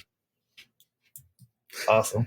All right, let's skip on to page 72 really fast. Looks like we have some milk flat cars here. On the next page, there's a couple of Bazooka Joe box cars. Got some Chevrolet personalized box cars. Again, jump in. Anybody wants to make any notes about anything we see in here? Otherwise, I'll move on. I like the Bazooka cars. That's all I've got to say. They're The Chicago Railroad Fair box car is really cool. As a Chicagoan, I really like that. Agree that I will 100% be getting the Chicago Railroad Fair box car. There was a question on the milk flats, and it was going to be, were you guys going to do additional road names like Christmas or Eggnog or Hershey's or Real Railroads? yes, there will definitely be some more liveries on this one coming out. We typically try and hold our Christmas product for the first catalog of the year, so you'll probably see a few more things popping out in there. We have not run this car in quite a while with the Butter Dish milk car, and this will be the first time we're actually putting it on the slightly larger flat car. It used to come on a very small, frankly not very impressive flat car. So we've made that improvement here on these to give it a little bit more heft and look to it. But so I'm happy to see these back in the line, and I'm sure you'll see some more things coming for these down the road as well. Cool. Okay. Let's go ahead and skip over to page 76. And I have to tell you this, this Phillips crossing gate, definitely came up a lot on our server. People were kind of like, and again, just so people know, this is actually a prototypical, crossing gate, but a lot of people were like, "Oh, what's this? Is this a Halloween thing?" Or That's what I thought. it is. That's what I thought. Yeah, I had no idea it was based on something real, and then I saw that little picture and then I looked it up, and I was like, "Wow, that's a real thing." Yeah, it's fun. As a guy who sort of came into Lionel through the museum world and a guy who just likes railroad history. I mean, this one only came across my radar a couple of years back. And as soon as I saw it, I was like, oh man, we got to make that. that's the ultimate, O-gauge model train accessory right there. So we started working on this one in design about a year and a half or so ago. And it's just such a unique piece that, is one of a kind. And it's got there's a lot of stuff written up about it. And I think, it'll be well received. We've got the working sample in the office, and it's a lot of fun. We'll definitely do another demos with Dave on that. The catalog show we did, we demonstrated it earlier this month. If you go back and endure that on YouTube or Facebook, you'll see it there. Really, really neat piece. All sorts of lights going off, the siren. All the electronics are integrated into this. So you just snap it into your layout and go. I'm sure there will be people who, have different track systems and get one of these and gut it all out and use it with their Gargraves track or whatever have you. But if you want a simple setup, it's all ready to go for you. You don't have to do any crazy wiring. It even detects which direction the train's coming from for the directional arrow portion on there. And even though it's not already a Halloween accessory, it definitely has that feel to it. And we will probably do a more Halloween specific version of this or some other spins on this down the road, just because it's too cool not to have some fun with. But I really like it. I think it's a fun accessory. It's definitely something that has not been modeled before. And like you guys said, a lot of people weren't aware of it, but once it's always fun when I hear people say, "Oh, I didn't know that existed," whether it was the early challengers like we were talking about earlier, or this, and you pick up a Lionel catalog and go, "Oh, I actually learned something from reading it." That makes me feel good too. Well, it's the great thing about this hobby. You can never know everything, and it's like you're always learning something. So, always great to see that. For sure. Yeah, great piece. Very excited about this one. Yeah, it looks really fun. And just to kind of clarify, it is one-sided, correct? Like the framing and everything, it's just on one side of the track. The piece sits only on one side of the track, just like the prototype. They only built the one bridge, but all of the lights are two-sided. So no matter which side you're looking at it, you do see the same effects from both sides. All right, that's good to know. Yep. Cool. All right. On the next page 77, again, a really cool roadside diner. And then we actually have some an official Amtrak licensed passenger station. Mm-hmm. That's really cool. That looks like the old MTH station. It is updated with new graphics, working with Matt at Amtrak on that one. And then the diner's another one of those old accessories that hasn't been around in a while. We are upgrading that a little bit and adding the lighted sign on the top. Before that was always just a regular static sign, and now that'll be illuminated as well. Very cool. Is that going to have a smoke unit in it or no? No, I don't think we put a smoke unit in it. It's not. It's a greasy spoon, but not that greasy. So they didn't have it. I didn't even look at the name. That's cool. All right, hopping over to page 78 and 79, we have this is really cool. I really like this caboose kind of creamery. So that actually kind of actually fits. Does that caboose move, or is it fixed to the platform? So you could do whichever you like. It's going to be one of our standard scale Northeast cabooses. There'll be little awnings attached to it, but you could take those off if you wanted to run it around your layout.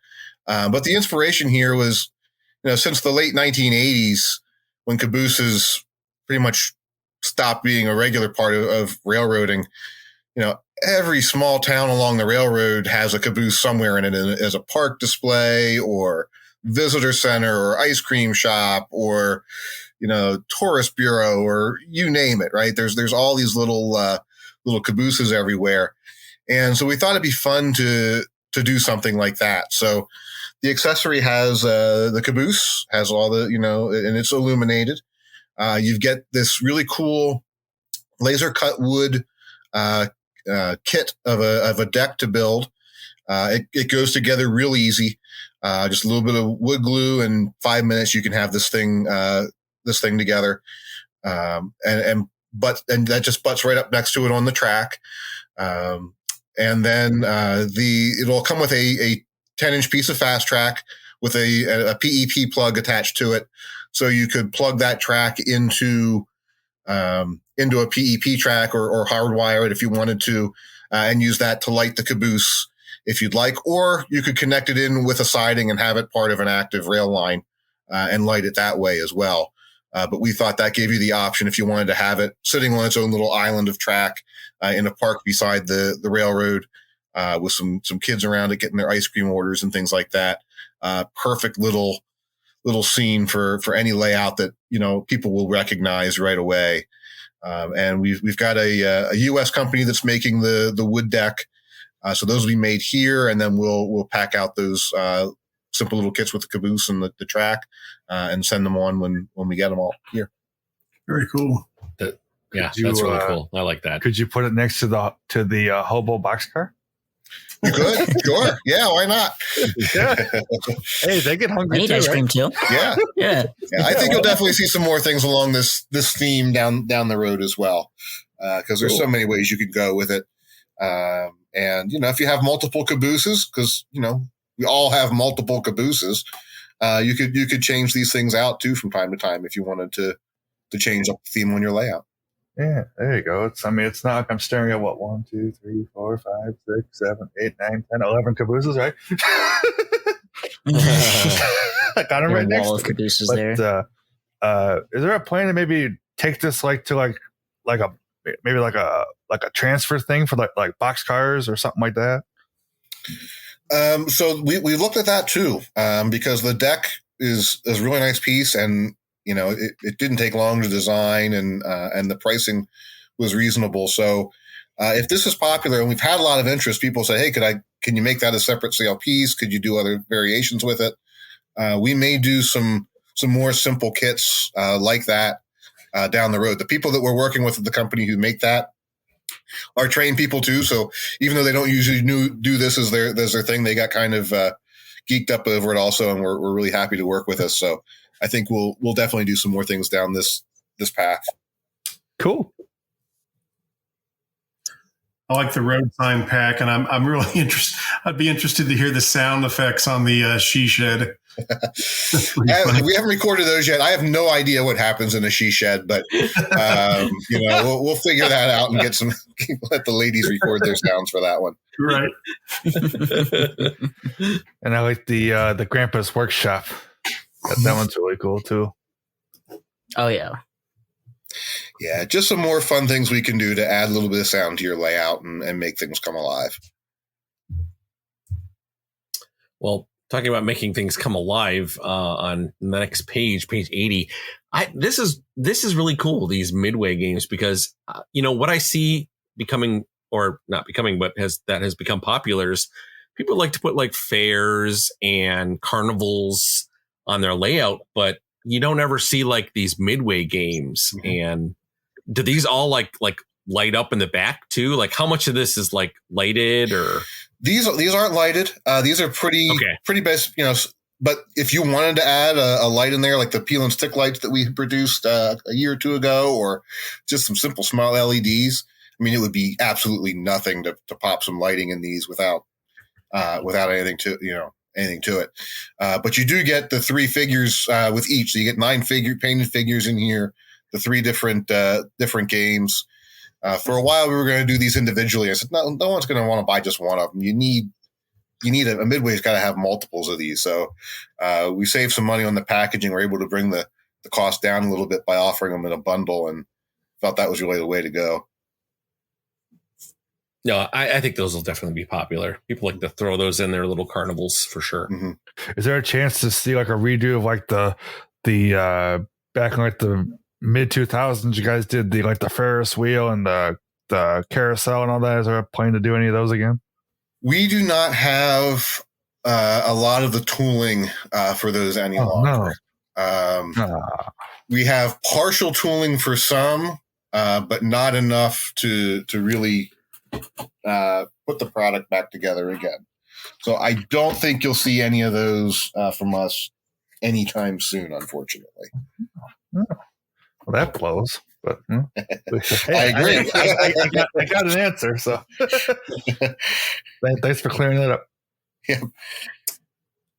All right, let's go ahead and skip to page 82, which is our power and control. And I actually have a couple of questions that came in for us on control. Sure. So the first one was, will there be a way to control other manufacturers' engines with the new cab base that's coming out? If you're speaking in terms of controlling DCS specifically, no. It all comes back to the way that they've kept the protocol for that proprietary. And have not open sourced that to make DCS available for other parties like us to use. Same with DCC. We don't have any plans for DCC control with the new base. Now, anyone who's using a TMCC platform, if anything that can be controlled via TMCC, so Atlas third rail locomotives, because the MTH engines. You can run TMCC on MTH. You can't run MTH on TMCC. Those would not be able to be brought forward, but any of the Lionel products and conventional products you can. Gotcha. Okay. And the second question here is, will there eventually be a remote for the Base 3?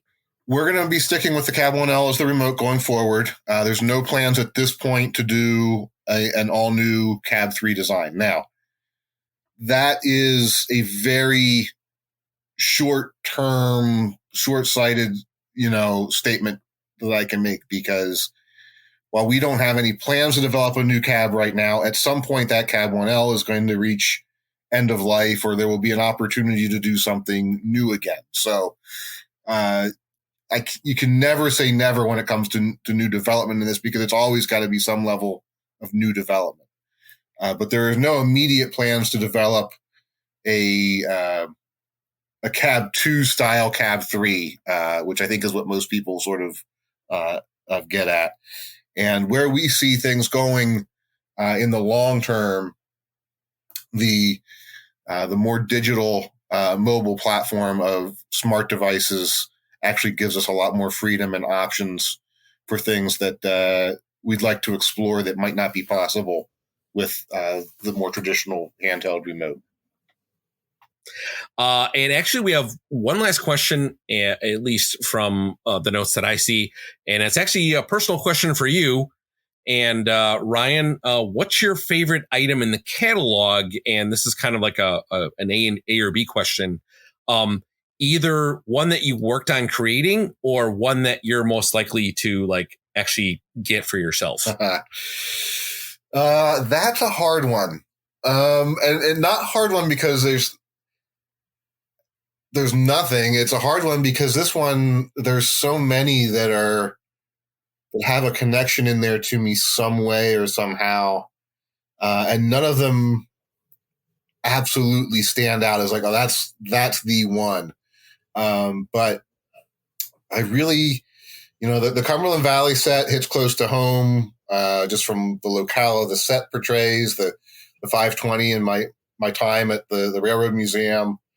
The Billups Crossing was just such a fun one to do, and such a fun experience, to learn about it. And I really enjoyed every step of the process there, watching that one come to life in relatively short order, but watching that project develop.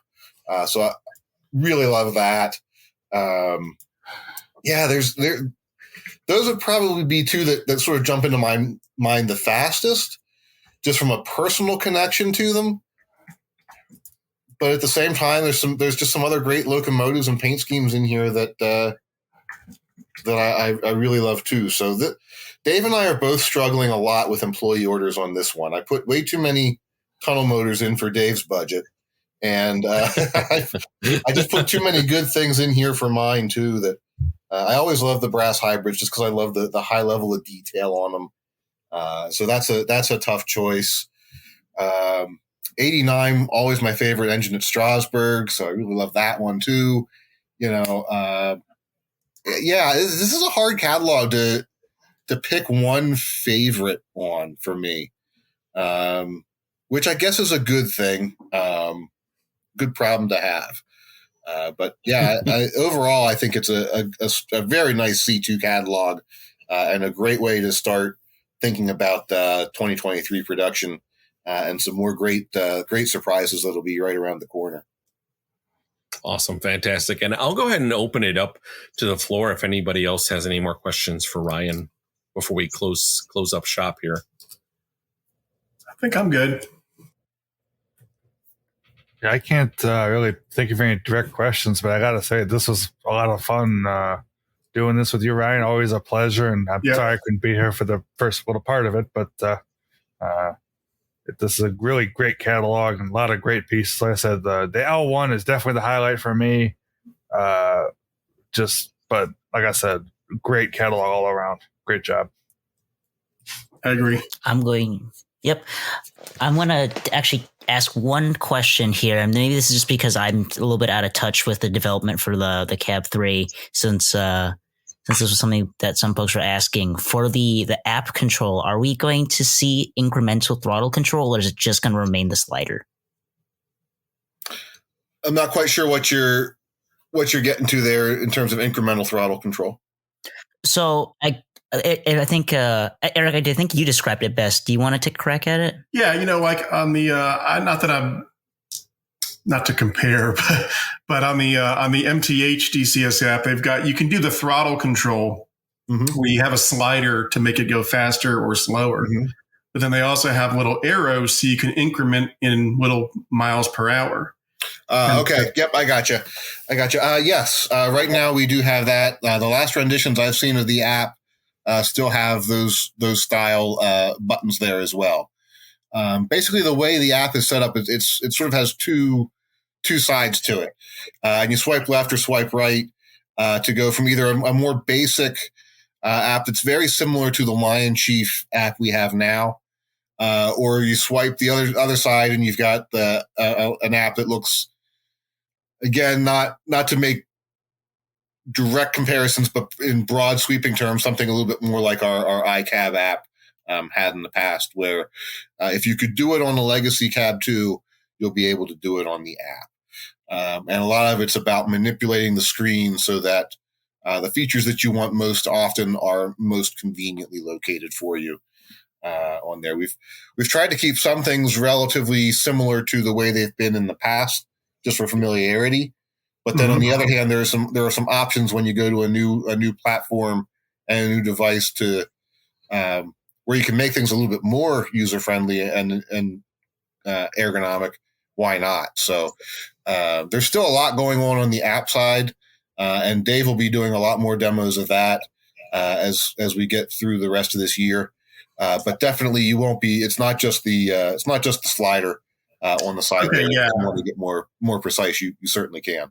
Yeah, I think That's a lot good. of people were wondering that because it's fun to just put your engine at a speed of 1 and watch it creep down the rails, and it's a little hard to do that with the slider sometimes. Sure. Yeah. Mm-hmm. Mm-hmm. And the scariest part for a lot of folks, myself included, when using app controls for whatever manufacturer, nothing scarier than when your finger slips with the slider and your engine goes zoop.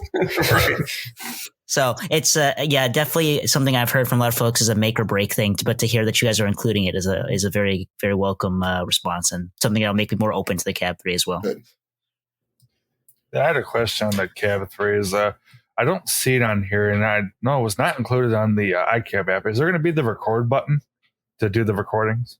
Oh, yes. Actually, that's one of the features that should see more expansion as we do further development on this, is the greater capacity for longer recordings and that type of thing. Sweet.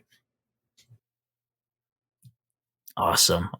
But yeah, I think unless anybody else has anything to say, I'm going to also pull a Matt Z and also say my thank you to both of you guys for being on, Eric and Ryan. We really appreciate you guys taking your time out of your busy schedules to hop on here, talk Trainz, and Ryan to hear endless questions about rivets and if things are right or this is right. So thank you, man. We really appreciate it.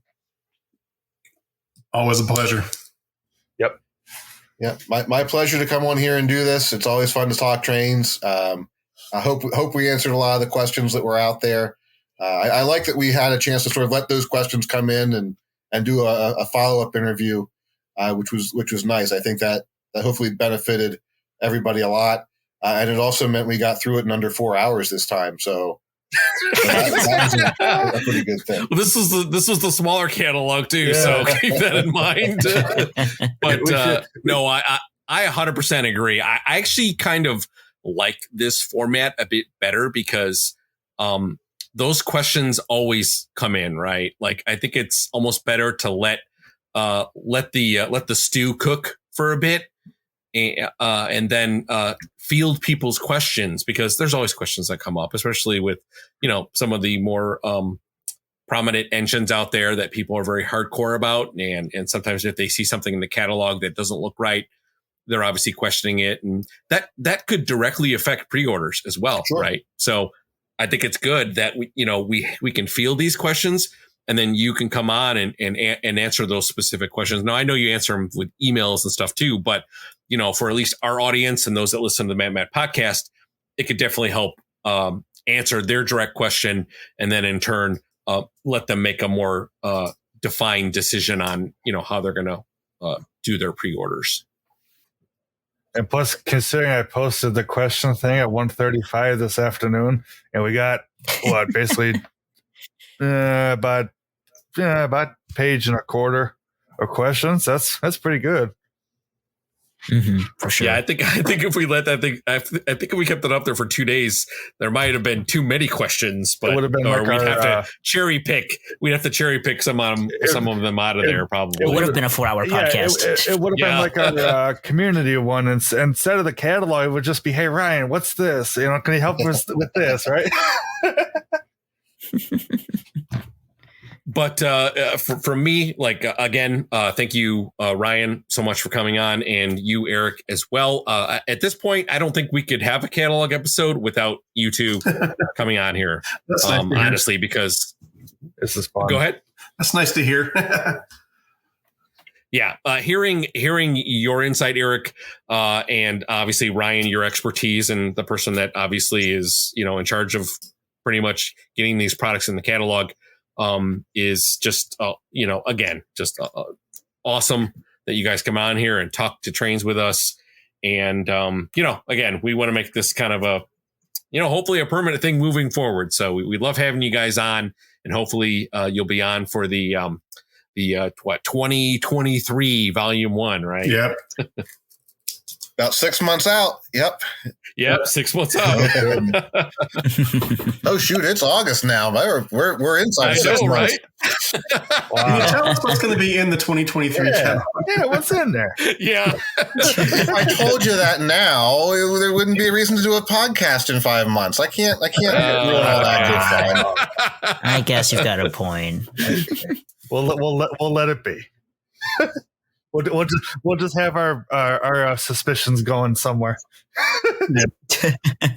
We'll make our own guesses as to what there could be in the catalog. Sounds good. It's good. All right. Well, let's go ahead and wrap this up. Again, Ryan and Eric, you were guests on the show, so we want to make sure you guys can plug, all of your channels and social media. So, Ryan, obviously you're Lionel, but where can people find you on social media? You can find us pretty much every social media platform out there, Facebook, Twitter, YouTube. We have a TikTok account now. Go on there and watch a little bit of fun there. We have some fun on that account from time to time. And of course, just go to Lionel.com for everything, including to see the whole digital catalog, this one and all the recent past ones. If you have any questions, highly encourage everybody to either give us a call at 1-800-4-LIONEL or send us an email at talktous@lionel.com. Those all go to the central call center, and the team there diverts them as needed. There are folks who reach out to me directly, and that's perfectly fine. I'm always happy to answer customer emails, but I do like to recommend you use the central hub, because I still see those questions come in, and it gives me a better sense of repeat questions, and also allows them then to have an answer each time too, so that the answers get back out more frequently, and we sort of centralize that hub. So please use that service, and it's what we have there for you. The staff is great at trying to answer those questions. Catalog time's always a busy one for them, but we also get handwritten letters from time to time. You can mail things into us as well. It's always fun to get old fashioned fan mail. If you can't write, you can always draw a picture.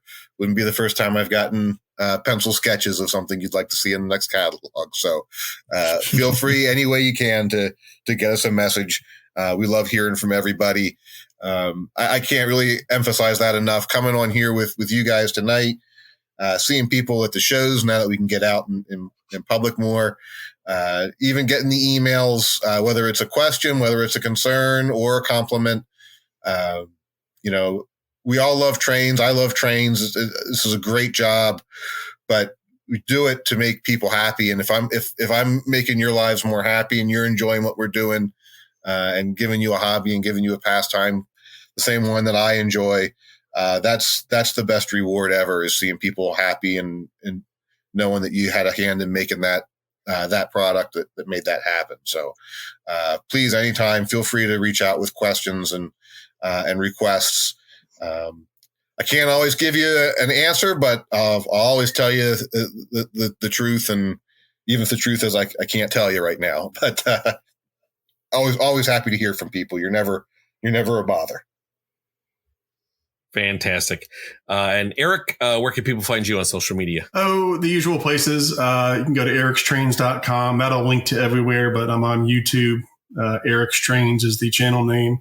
On Twitter, on Facebook, on TikTok, and pretty much everywhere. And there's also a store if you want to buy Eric Trainz t-shirts or something like that. You can get to the store by going to my website, ericstrainz.com. Excellent. Johnny, how about yourself, sir? You can find me at Audamus on YouTube. That's AUDAMUS, where you'll find me screaming at inanimate objects, getting hit in the face with boxes, and occasionally I'll be your favorite yearly YouTuber. York video is going to be coming up soon with the upcoming York show coming up. And guys, train vlogs are back. I actually recorded one recently with my buddy Roman coming to Chicago. So if you want to see myself and Matt R making a fool of ourselves around the Chicagoland area and running trains, definitely check that out. And then you can also find me on Facebook and Instagram at Audamus_Trainz. I just got a new camera, so you'll actually see me posting for once. And last but not least, you can find me on the Matt and Matt Discord server. I'm usually in the chat, making jokes at Matt's expense. Guess which one? And you'll also find me in the voice chat, and you can talk train. So come on down. It's a fun time. Let's talk. Matt Z, how about yourself? God, it's not scripted anymore. It changes. Which one? I don't know. Maybe both. All right. You can find me on YouTube under Matt-Trainlover9943. Facebook under the same name. Instagram is Matts.hobbies. And also on the Discord as well. You know, having fun there and talking or whatever. But always a good time. So check out there. And you can find me on YouTube at West Chicago Monterey Road. I'm on Facebook under the same name. And you can find me on Instagram under WCMRR. And of course, a big thanks goes to, of course, our listeners of the M&M podcast. We do this podcast because you inspire us to keep making episodes, and we will keep making episodes as long as we have people listening to us. And sometimes we ramble on, but we appreciate everyone's ears and again, and all the support and all the reviews and feedback. Again, folks, if you have a chance to leave feedback for us, especially like on Apple Podcasts or any of the other social apps that you can leave a review on, even on Facebook, just, you know, if you can, just even leave us a small little blurb like, thanks for the episode. You can always join the Discord server as well and talk to us there. So I just want to wish everybody a wonderful night. Take good care, everyone. Good night, everyone. Thanks, Ryan. Thanks, Eric.